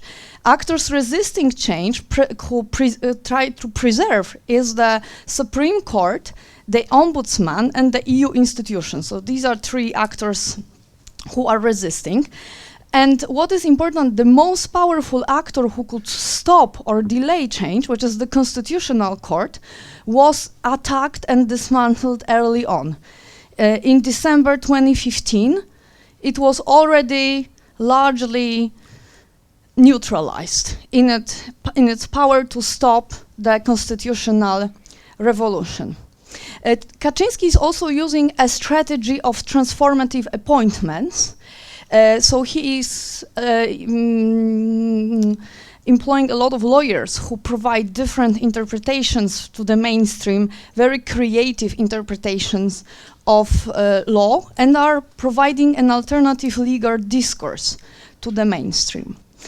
So in 2015-2016, there is a takeover of the Constitutional Court with major violations of the Constitution by the President, by the Prime Minister, and some MPs of Law and Justice. I think that it is very important to mention this institution because actually no one talks about it anymore. So Law and Justice was not did not pay high price, for example, in the EU for what it has done with dismantling this institution. There is a lot of discussion about the Supreme Court. That's true, and all the cases which are being discussed are about the Supreme Court. But actually the Constitutional Court, it's almost, there is almost no resistance anymore to what had happened. It's largely fait accompli. And no debate anymore. So sometimes there is a debate that those people who are in this court, they are ridiculous, they are not really judges, but actually there is no fight about it anymore. Where fight is still continuing is the Supreme Court. This is what is being discussed in Poland, in Europe. And this is where the European Commission, European Court of Justice are trying to influence Polish government to stop. In my assessment, it is unlikely to succeed, and I will tell you why. Also here, it's where opposition had some minor victories, which did not change the direction, but which rather slowed down certain processes. So it's here that President Duda gave his veto to some of the new legislation in 2016, which was the point of hope for a lot of people that maybe this revolution will stop and maybe there will be some more balanced approach and more taking into account the rule of law, but eventually this not happened, and the president still was involved in the reforms of the Supreme Court, which established a new disciplinary chamber, which legality is being questioned. So now the fight is about two institutions which are still resisting. So it's a Supreme Court, which has three chambers which are not yet under control of the government. And there is this one chamber, which is a disciplinary chamber, which the other three chambers declared as illegal. And the other body is National Council of the Judiciary, which is appointing judges, and which was declared by the Polish Supreme Court as not assuring political independence of the nominations. And it's here that the European Court of Justice and Supreme Court in Poland are still fighting. However, I will not get into the details of those fights because there are many. But the bottom line is that time is playing for law and justice, because in every month they have more capacity to legally fulfill vacancies in those bodies. So with the National Council of the Judiciary, the whole law is corrupted. So it's a different case, but in the Supreme Court, time is playing for law and justice. So the major person who is coordinating the resistance from the Supreme Court, its president, her term is finishing next month. So those institutions which are resisting, there will be less and less domestically. And the last institution which is resisting is the Polish Ombudsman, whose term is finishing in September 2020. So very soon. And at this point, there will be no domestic institution in the system who could slow down, resist those changes. So for sure, judges will, in some points will be resisting, but more and more they will have to acknowledge at least some of the fait accompli, because otherwise you cannot function. So the number of fait accompli is so huge that effectively the old Polish legal order has already been dismantled. And you know, there was, before elections, there was a debate in the Batory Foundation, which is an open society foundation institution in Poland, about how to go back to the old legal system. And there is, to be honest, there's no legal way to go back to the old legal system. There have been so many complicated illegal changes that there is no way back to what was, to restore the previous order. So the fourth step in Ackerman framework is ratifying. And this is the moment when one or more of the institutional actors who have been resisting change are giving up or are disappearing from the system. So this is this moment. We are in the moment of ratification. And the other important ratification moment are elections. And you see Law and Justice is winning elections one after the other, and in May we have presidential election. So I believe Andrzej Duda will again win. So this will ratify those changes, and then Law and Justice will have 3.5 years to consolidate the system, during which institutions will start to merge the old order and the new order, and it's actually already happening. Even Małgorzata Gersdorf, the president of the Supreme Court, so she is denying legality, but she has to work with some of the actors and some of the laws which are illegal. So this is happening.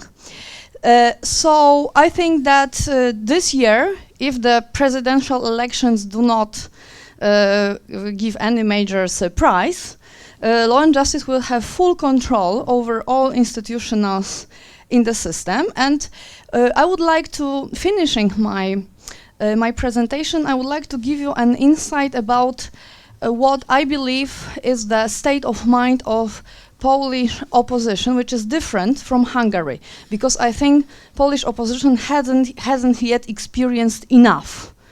I think they don't take, I think that experts internationally who saw a lot of such transitions, they take it much more seriously than Polish opposition.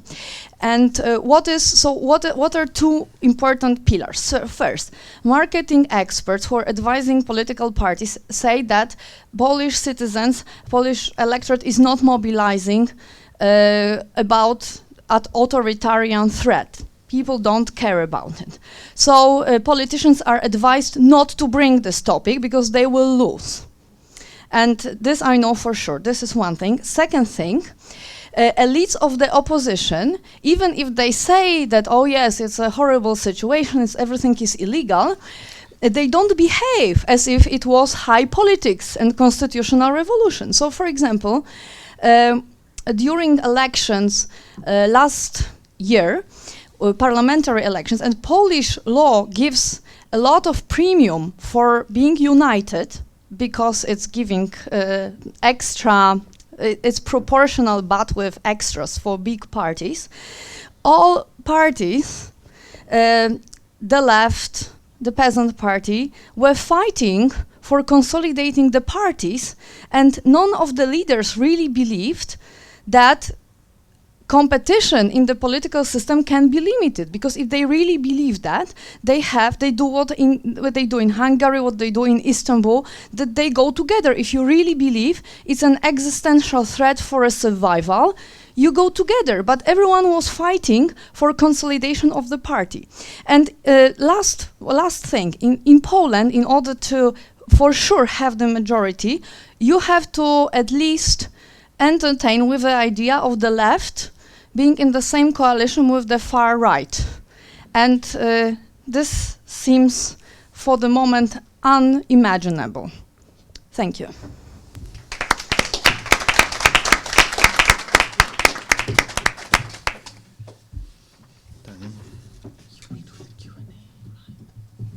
You do, I do, you do. I turned it around. Okay. If you don't like it, do it. You want me to do it? Okay.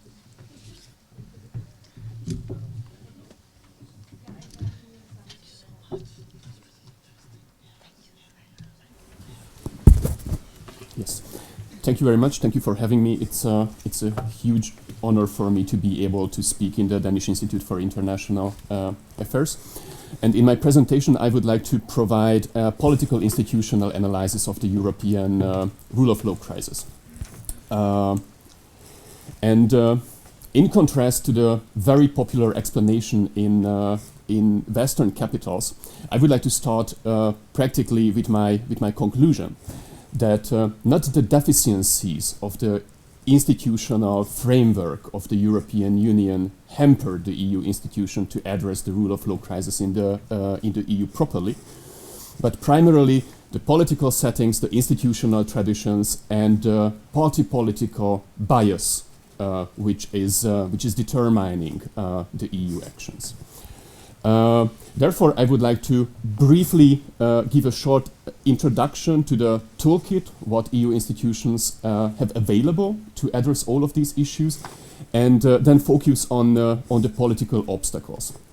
And I fear that I cannot elaborate all of the details in this regard, but if you are interested, please feel free to visit the website of the German Marshall Fund of the United States, and then you can access my rather long policy paper on these issues with the title What Role for EU Institutions to Address the European Rule of Law Crisis, and then you can also find a lot of recommendations to EU institutions, what I surely cannot elaborate now. I try to refrain to intervene in the field of domestic Hungarian and Polish politics, but just as a brief starter, I'm arguing in the direction of an intervention of EU institutions because I think that Hungary was ripe for an Article 7, Paragraph 2 procedure, meaning EU sanctions for the lack of democratic and rule of law equality back in April 2013, and Poland in December 2016. Why? I rather agree with the diagnosis provided by Professor Sükösd. Poland is a defective democracy where constitutional checks and balances are rather undermined and captured, while Hungary is a hybrid regime. It will be probably shocking, but the last full-fledged democratic elections in Hungary happened exactly 10 years ago, back in 2010. Both the 2014 and 2018 parliamentary elections were characterized as free but not fair. It's not my personal opinion. It's the official statement of the Organization for Security and Cooperation in Europe, which is an intergovernmental organization having also Russia and Belarus among its members, so it's probably not the biggest ambassador of liberal values on the European continent, but which practically also undermines the objectivity of that diagnosis from the Office of Democratic Institutions and Human Rights of the OSCE. Coming to the toolkit, what is available for the European Union. Of course, we have the Article 7 TEU procedure, which was unfortunately baptized by Commission President Manuel Barroso as the nuclear option in the European Union. And of course, to introduce sanctions against EU member states, you need unanimity in the European Council. Also, this obstacle could be solved if, for example, the procedures against Hungary and Poland could be somehow connected, which would exclude the possibility that these two countries can defend each other with these vetoes. But obviously, we are in not that stage of the procedure, because Article 7 has a preventive and a sanctioning arm. That's the paragraph 1 and paragraph 2. In the case of both countries, we are in the preventive arm, which means that with a 4/5 majority, the Council should determine that there is a risk of a serious breach of the European values. And to be honest, the Council is not even ready to determine not the existence of the breach, but the existence of the risk of the breach in these countries, which remains far beyond the consensus of the academic community regarding the quality of rule of law and democracy in these countries. Of course, obviously, we have the infringement procedures of the European Commission, with which the Commission can address individual and particular breaches of the European law in the member states. And to be honest, since 2014, we can experience a plethora of new institutions at EU level. The reason is that especially the European Commission, but also the Council, invested its political capital and energy not in applying and implementing the existing mechanisms, but in introducing new ones. We have since 2014 a so-called EU rule of law framework with which the Commission can address systemic threats to the rule of law in member states. This mechanism was created due to the challenge in Hungary, but never introduced in the Hungarian case, only against Poland. We have a so-called rule of law dialogue in the Council, which is practically a toothless mock-up institution or mechanism. And we have two new mechanisms in the pipeline, which is practically in the process of being decided. A comprehensive annual rule of law review cycle, which was announced in July 2019 by the European Commission, and hopefully we will have the results of this first review cycle in September 2020, which means that not only the ROC states or the problematic member states, but all EU member states will be scrutinized. How is the quality of rule of law in these member states? And it's very important because the Hungarian and Polish governments and the representatives always argue that there is a discrimination against their countries. So it's really high time that we have a clear picture and really can compare among the member states how the quality of the rule of law really looks like. And probably one of the most important mechanisms, because it offers some leverage for the European Union, could be the introduction of a so-called rule of law conditionality in the new multi-annual financial framework, the long-term budget of the European Union. And cohesion transfers, payments to countries could be theoretically suspended if there is a serious rule of law challenge.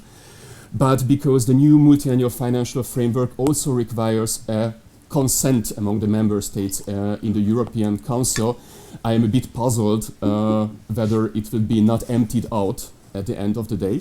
But we will see how the final compromise on the MFF and the rule of law conditionality will look like when it's accepted, hopefully in 2020. Yes, I'm arguing that all of these instruments were not properly used due to 4 reasons. The first one is what I called the Commission's lacking constitutional mindset, which means how the violation of European values is perceived and interpreted by the Commission, which is the guardian of the treaties in the European institutional framework. Probably the concept of the European values is a bit too soft. Please understand it as the fundamental constitutional principles of the European integration, both considering the EU institutional framework and its member states. Article 2 of the Treaty on the European Union states that the European integration is founded on the principles of democracy, rule of law, and human rights, which are common to its member states. The second challenging point are the institutional power struggles among the European institutions, which made any institutional synergies within the EU nearly impossible during the past 10 years in the case of Hungary and nearly 5 years in the case of Poland. The third one is a constant struggle for the monopoly among the institutions, which institution is entitled to interpret European law, and basically between the Council and the Commission, how they can keep the ball of the legal interpretation in their own court and preempt that the European Court of Justice can have a final say in many questions. It's practically the main approach in the case of Hungary till today, and it was a main approach in the case of Poland until 2018. And probably the most surprising point is the political bias in the European institutions, not only in the Parliament, but also in the European Commission, which hampers impartial EU actions. Coming to the first point, I think if we take a close look how the Commission behaved in the Hungarian case and in the Polish case, we will see that this approach was clearly selective, biased, and rather different concerning these two countries. In the case of Hungary, the European Commission launched individual infringement procedures until now, but refrained from any systemic action. The rule of law framework was not triggered against Hungary, and concerning the official position of the European Commission, Hungary is not ripe for an Article 7 procedure. That's the reason why the European Parliament has to launch this initiative back in September 2018. And coming to the point, what was also touched upon in the previous discussion, the Commission mostly used legal claims in the case of Hungary, which didn't allow to remedy the constitutional situation in the country, mostly just to offer a good chance for the Commission to win the cases before the European Court of Justice. I just would like to illustrate this fact with two cases. One was already mentioned, that was the case of the Central European University, and another one which offers us the largest contrast, the early retirement of Hungarian judges in 2013, because we have a clear comparison. We also have a forced early retirement case of judges in Poland. Mr. Ambassador was not 100% correct when he mentioned that the academic freedom or the issue of academic freedom didn't pop up in the case of CEU. It was present.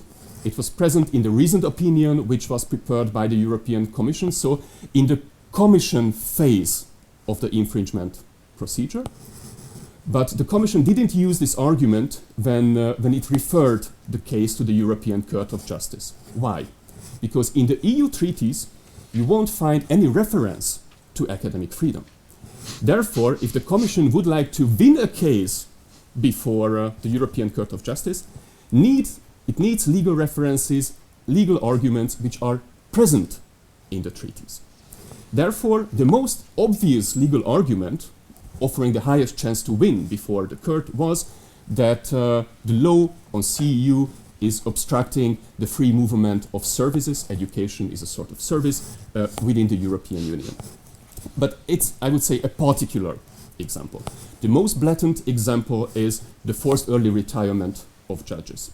Of course, I'm very critical with the European Commission, but I'm also a great friend of the European Commission, because I think that if the Commission would behave in a bit more bold way politically, that could solve a lot concerning the European rule of law crisis.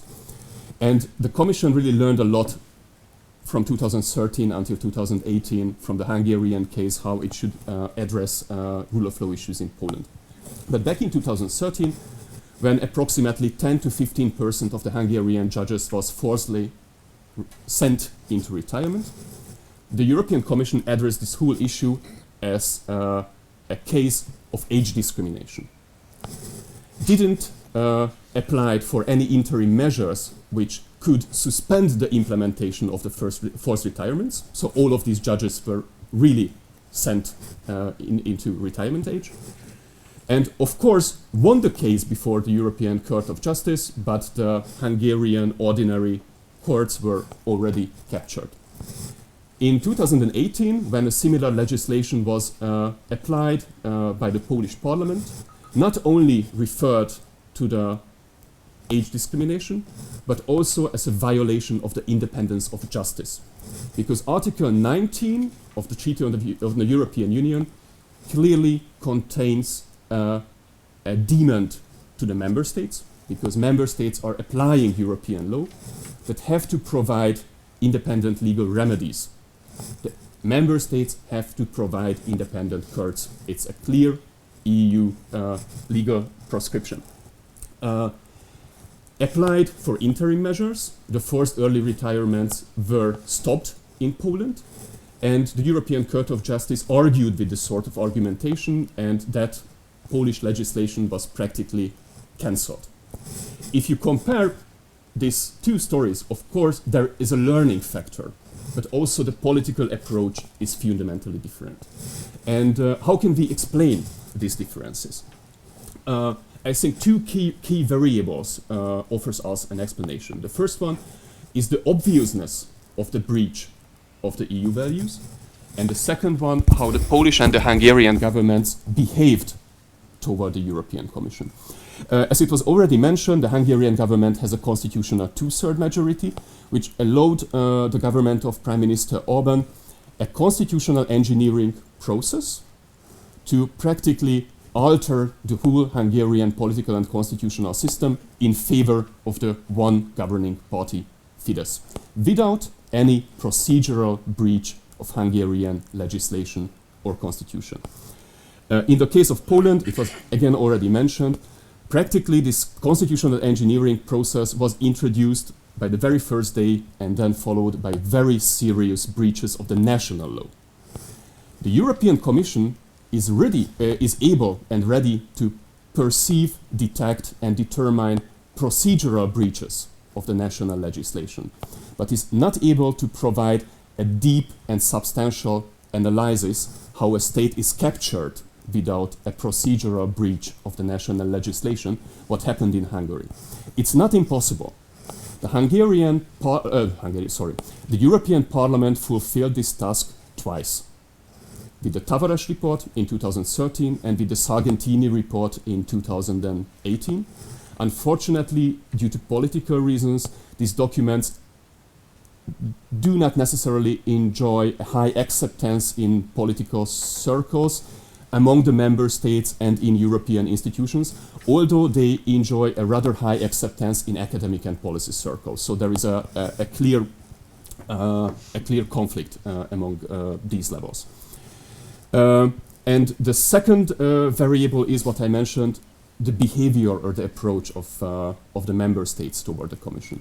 Member states are obliged in their engagement and communication with EU institutions by the principle of sincere cooperation.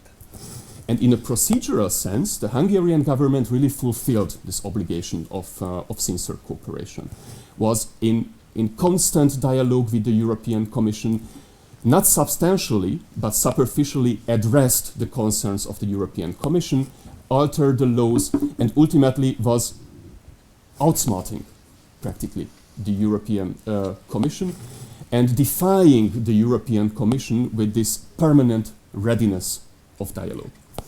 The Polish government was not in the position to outsmart the European Commission, and this lack of procedural cooperation, this lack of dialogue led to the situation that after 4 months of coming into power of the Law and Justice government in Poland, the European Commission introduced the rule of law framework against Poland in January 2016, and then the Article 7 procedure in December 2017.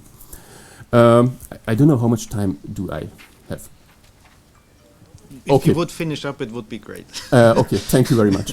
Then I just would like to address one final issue, and that's possibly the party political bias. It's a very popular argumentation, especially in Hungarian opposition circles, that because Fidesz, the Hungarian governing party, belongs to the European People's Party, practically the European People's Party always defend the Hungarian government. Meanwhile, the theoretical expectation could be that the European Commission is acting on an unbiased and party politically uninfluenced way. And fortunately, that's a terrain where we have a lot of academic research. On the one hand, it's obvious that at the level of the European Parliament, party political considerations matter. Ulrich Sedermayer has a very detailed research in that regard published in 2016. But interestingly, his main argument and main finding was that not the party political distance is mostly determining the readiness of the members of the European Parliament to sanction, which is meaning that, of course, socialists are always most concerned about the quality of democracy in Poland and Hungary. Members from the European People's Party are always most concerned about the quality of democracy in Slovakia and Romania and so on. It still exists. But which mostly matters is really how committed the representatives of the parties are towards the values of liberal democracy, which means that left, liberal, and socialist parties are much more ready even to sanction the members of their own political family. Meanwhile, members of the political right and conservative party families are not. On the one hand, it results in the fact that left-leaning governments are sanctioned more often and more easily in the European Union than right-leaning governments. And we see it in the case of the Romanian constitutional crisis in 2012. We see it in the case of the Slovakian Smer governing party back to 2006, and partially also in the case of the Romanian socialist in 2018. The European Socialists required 1 year to suspend the membership of the Romanian Socialists. The European People's Party required 9 years to suspend the membership of the Hungarian governing party, Fidesz. But the real question is whether there is party political considerations in the European Commission. And Carlos Kloza from the European University Institute made a research based on deep interviews in the European Commission, and practically his finding was that no officials of the Commission ever answered that they are guided by party political considerations. And I repeated Professor Kloza's research in the European Commission in the autumn of 2018 on a larger pattern. And my findings were rather contradictory. We see a clear difference between the administrative staff of the Commission and the political stuff of the Commission. On administrative level, all answers were that we are exclusively handling on the basis of substantial matters without any sort of party political influence.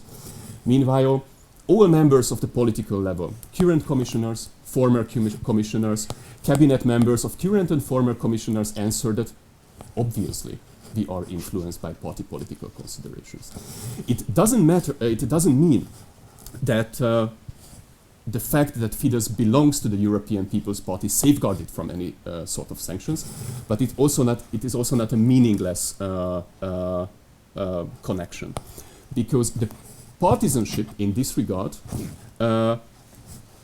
somehow also supported the other sort of bias in the approach. That in the case of Hungary there were no procedural violations, and that the government were in constant dialogue with the European Commission.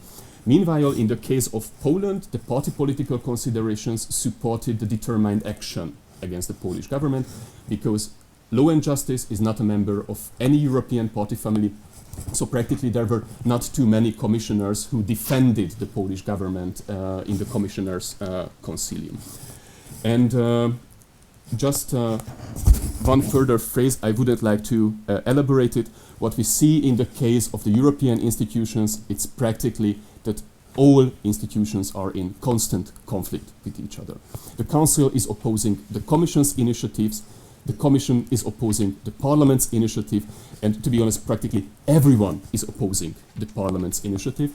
And because there isn't any chance for a treaty change in the European Union, the two ways how from this deadlock there could be some advance into the direction of any solution would be that there are institutional synergies, including also somehow the Council, but at least between the European Parliament and the Commission.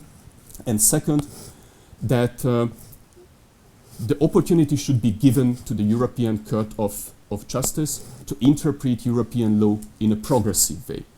Unfortunately, which is currently not necessarily the case, because for the European Commission, as I mentioned, it's more important to win cases than remedying constitutional situations in these countries.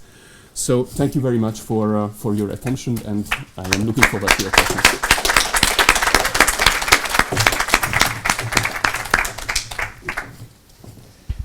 So, and thank you for two very engaged talks and for going much more into detail with this, you could say, ongoing struggle or battle between the judiciary, the courts, and the political level, or whatever you would call, which is a fundamental part of a liberal democracy.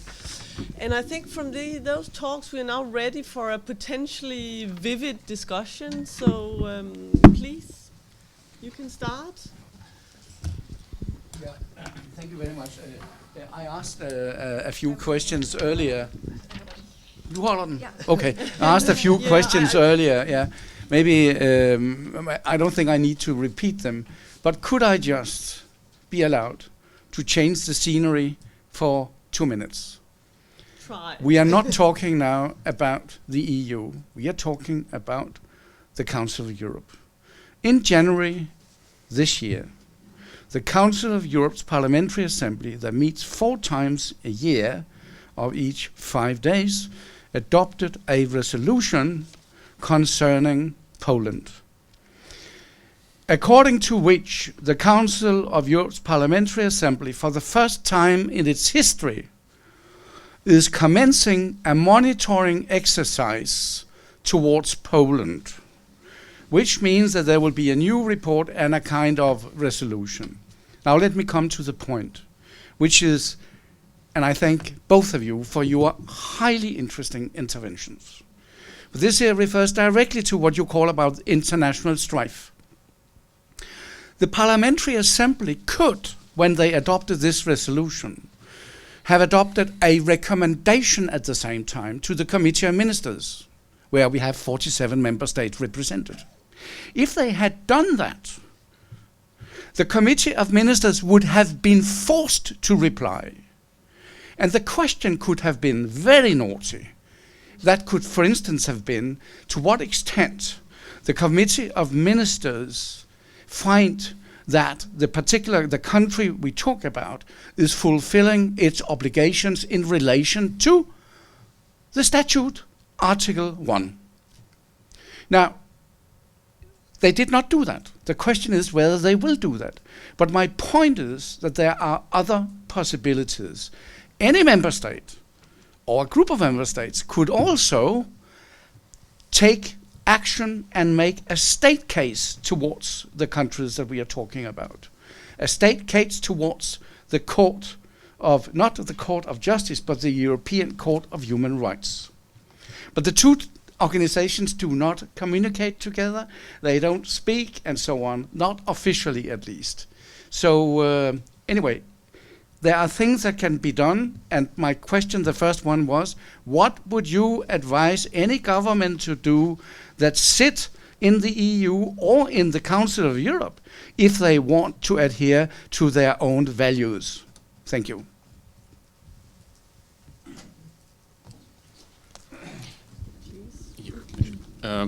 Thank you very much. So I would like to start then with the advice and the recommendation. The first advice would be that you have the Article 7 hearings, both against Hungary and Poland. Please stick to these hearings, ask questions, and try to convince other member states that at least Article 7, paragraph 1, the determination, the risk of a serious breach, could be positively and successfully concluded. Try to gather this 4/5 majority in the Council of Ministers of the European Union. Second one, stick to a hard rule of law conditionality during the MFF negotiations. I don't necessarily agree with you that the Council of Europe is here the key players. The reason is that, sorry, that will be not necessarily diplomatic, the Council of Europe isn't a toothless lion, the Council of Europe is a toothless sheep.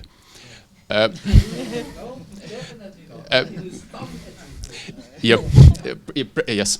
So European institutions need a leverage, hard political leverage against these RAG governments, and the most obvious hard political leverage is EU cohesion transfers.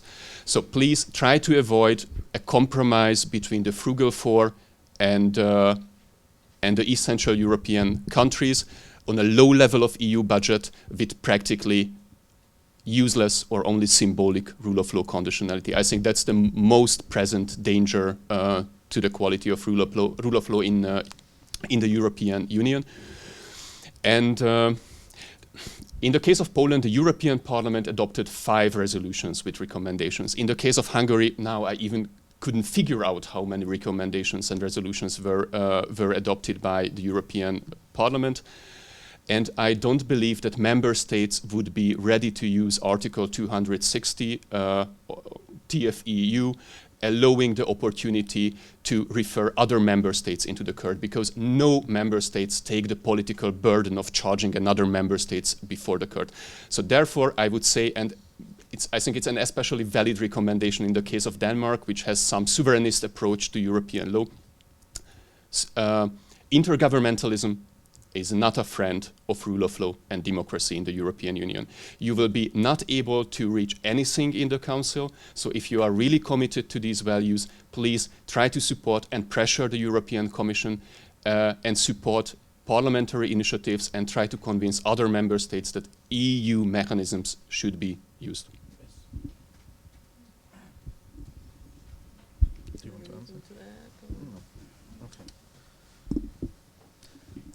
Are there any other questions? Please. Yes, thank you very much, Mr. Hegedüs, for the more balanced approach and also for the scientific outline. I would have 3 questions to you. The first one is, and you put it very properly, that the Commission was not able to trigger Article 7 against Hungary.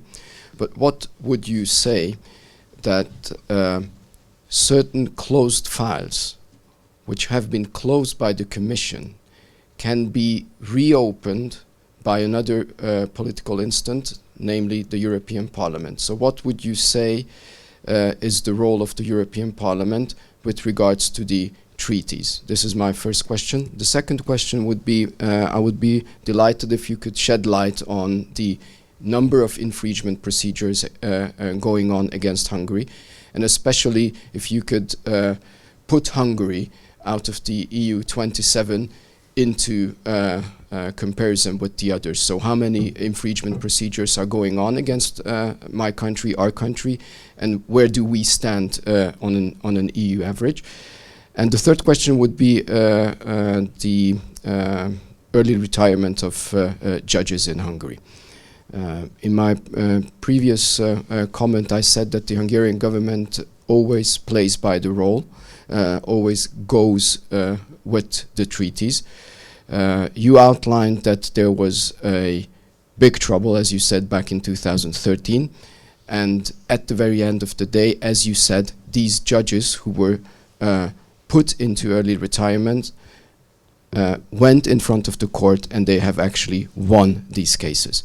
So my question is, does the Hungarian government play by the rules with regards to the early retirement age? Thank you.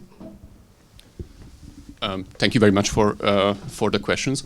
I didn't say that the European Commission was not able to start Article 7, paragraph 1 against Hungary. I said that the Commission was not ready to start it.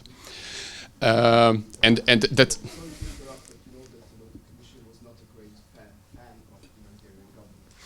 I think it's a much more complicated situation. I think the Hungarian government enjoyed a rather broad support at many instances within the European Commission, both the Barroso Commission and the Juncker Commission. Concerning the role of the European Parliament, unfortunately, because the other two institutions, the Council and the Commissions, largely neglect and reject the Commission's initiatives. Therefore, the Parliament's initiatives. Therefore, the Parliament is unfortunately not necessarily a heavyweight in this conflict.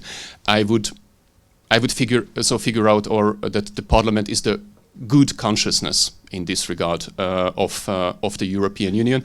I just would like to point out how the Article 7 procedure triggered by the European Parliament is discriminated in the Council in comparison with the Article 7 procedure launched by the European Commission against Poland.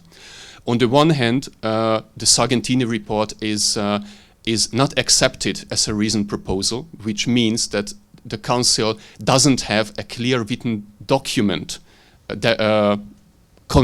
comprising all of the sorts of violations the Hungarian government committed against democracy and rule of law. Practically, they don't have a working document in the procedure. And the Council refuses any representation of the Parliament in this procedure, which shows that the initiatives triggered by the Parliament are rather toothless in this regard. Concerning the infringements, you have the figures. I didn't prepare them, but I think in this regard we will agree. If we consider all infringement procedures, which means all sort of violations of European law, then the performance of the Hungarian government is rather good. I think we are in the best 30%, definitely. But there is a big difference whether we speak about infringements which imply to Article 2 TEU values or a reference to Article 2 TEU values can be established, or whether we speak about a late implementation of the waste and dump directive. So it doesn't have the same importance to the quality of democracy. And I think if we consider this second group, then behind Poland, Hungary is on place 2 regarding the number of that sort of infringement procedures before the European Commission. And concerning early retirement, yes, you are practically right. The Hungarian government always complied with the possibly most conservative interpretation of the treaties, and with the claims of a largely undetermined European Commission back in 2013, which in that time haven't had any experience with a member states, which just try to mock up a sort of sincere cooperation with the European Commission, but substantially it tries to defy the European Commission with its acting and handling. Thank you very much. Are there, yes, please, John. Thank you, Manni. Please present yourself. Oh dear. My name is Jan Kastan. I'm associate professor at the University of Southern Denmark, and for the time being, guest researcher, I think the official name is. And like my colleague, I would like to change the scenario a little bit. I would like to think about the future.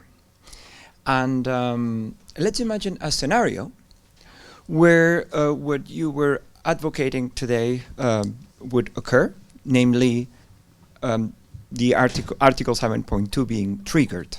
And I was thinking about it in my cynical mind.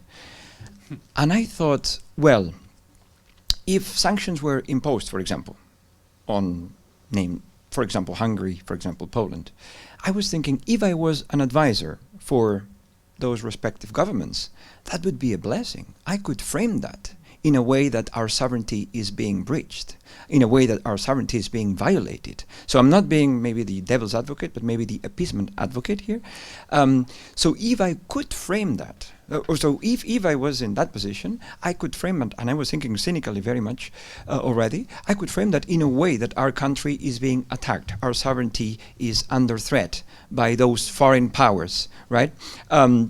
So I was just thinking, are there not dangers associated with, let's say, going in that direction, in the sense that we would perhaps, or that situation would perhaps benefit those in power, because they would have beautiful frames to work with in that sense, that they would, I don't know if it's a self-fulfilling prophecy, or that they would prove some of their, or they would be able to gather their supporters. In the sense that, well, look at these foreigners. They are telling us what to do, like the Russians did in '56, or like, so they would make those parallels in a, yeah, so the frame would be there to be built, and yeah, just. Yeah. We will take a second question, please, up here. My name is Christina Nerbeck. You will wait for the... Sorry. My name is Christina Nerbeck, and I follow very much the Hungarian situation from all the Hungarian media.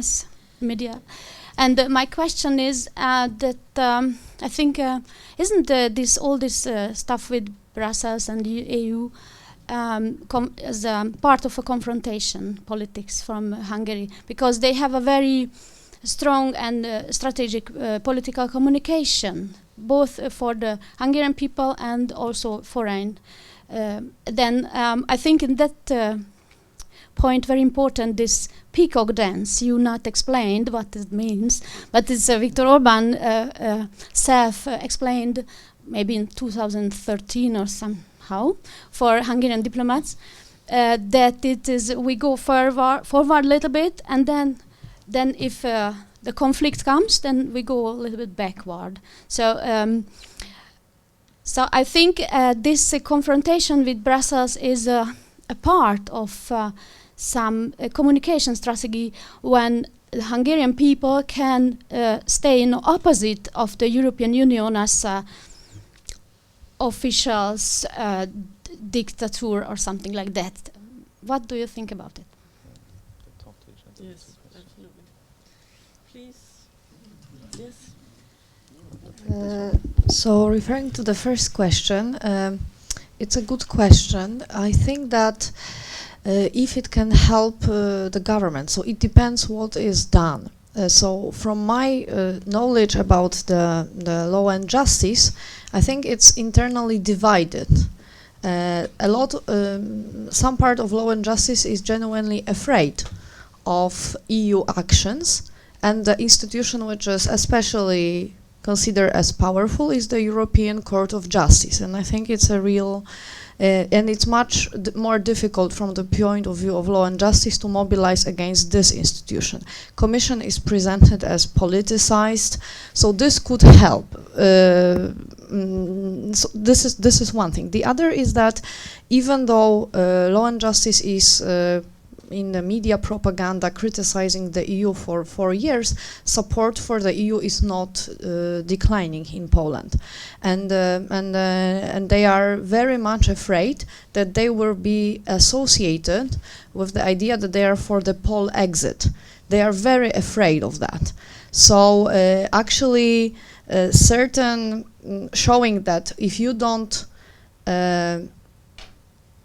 follow European values, that this is a no-go, I think they are afraid of such a thing. On the other hand, if you look from the political point of view, I think what's going on now, it's more what you would predict. So Macron was avoiding visiting Poland for 4 years, and recently he arrived, and he tried to offer a deal clearly. Also, it seems that European governments are less critical of Polish government, and they accept the status quo more and more. This is my sense. Thank you.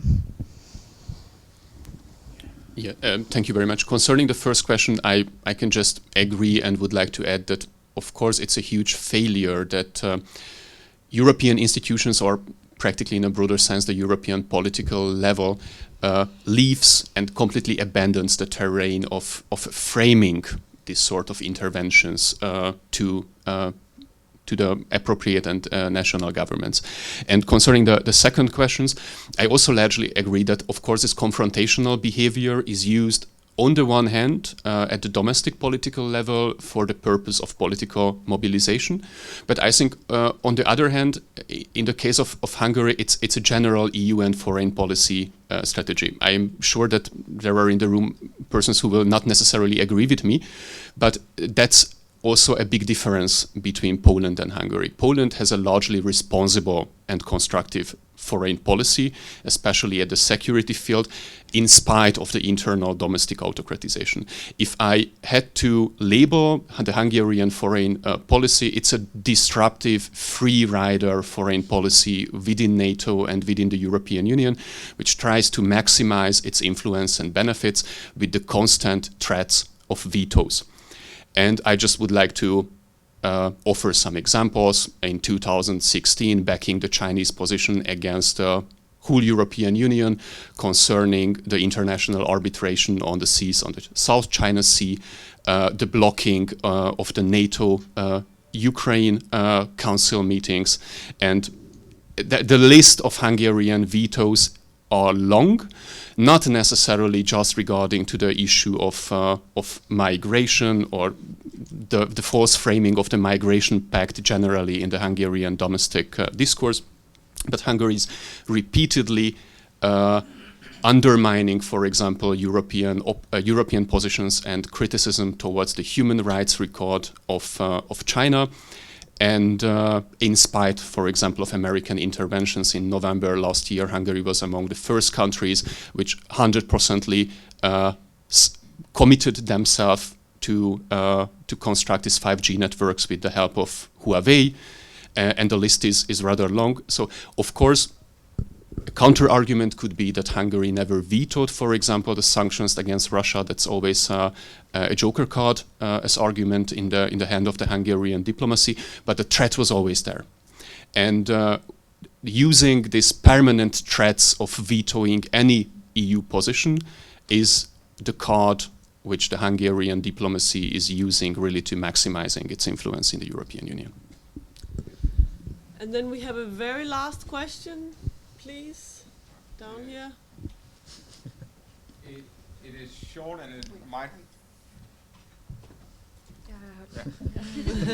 It is short and it might fall outside your purview, but culturally, what effect do you think it has that Hungary has a lingual separation from the rest of Europe? And what effect did it have that many Poles grew up with their grandparents rather than with their parents, because of the many workers working outside of Poland? Please, could you just repeat, because what is the question? Yeah, that because of the the EU wandering workers, many Polish kids grew up with their grandparents rather than with their parents, which might give them a more conservative outlook. It's a question. I don't know. To what extent that matters? And I don't know. It's not within your field of expertise, but.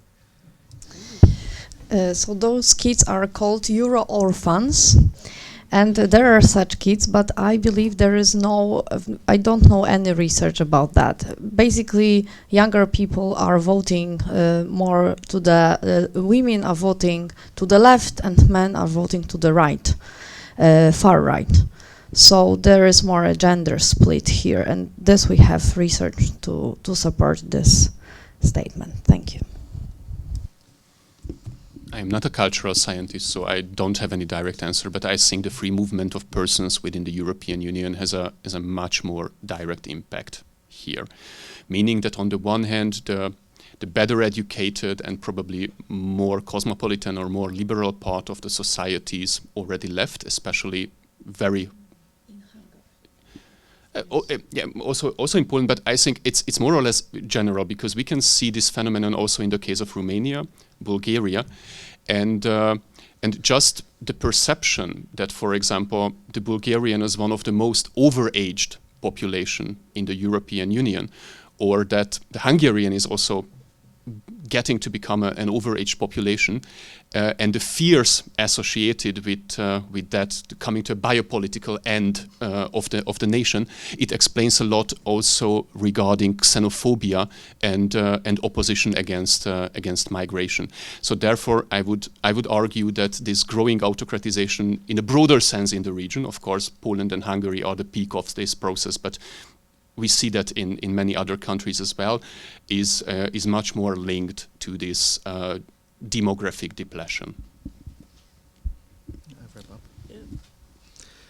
So my task is to wrap up. So I will be short, because between you and lunch is just me now. I think it's important that we don't start thinking in terms of us and them, which is very often happening. And indeed, sometimes it's a political strategy also to happen. I remember when many Central European countries joined the European Union in 2004, I was in Prague. I used the excuse of a book launch of mine, who was translated into Czech, to go to Prague, to be there when it all happened, so to speak, at that point in time. And I've been living for 6 years in Hungary before.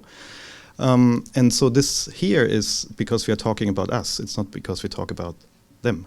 It's about us together in the European Union. And I think it is a pity that sometimes the European Union is pitched as the enemy, just as much as it's a pity that some member states can be pitched as the enemy. And I think we avoid that, right?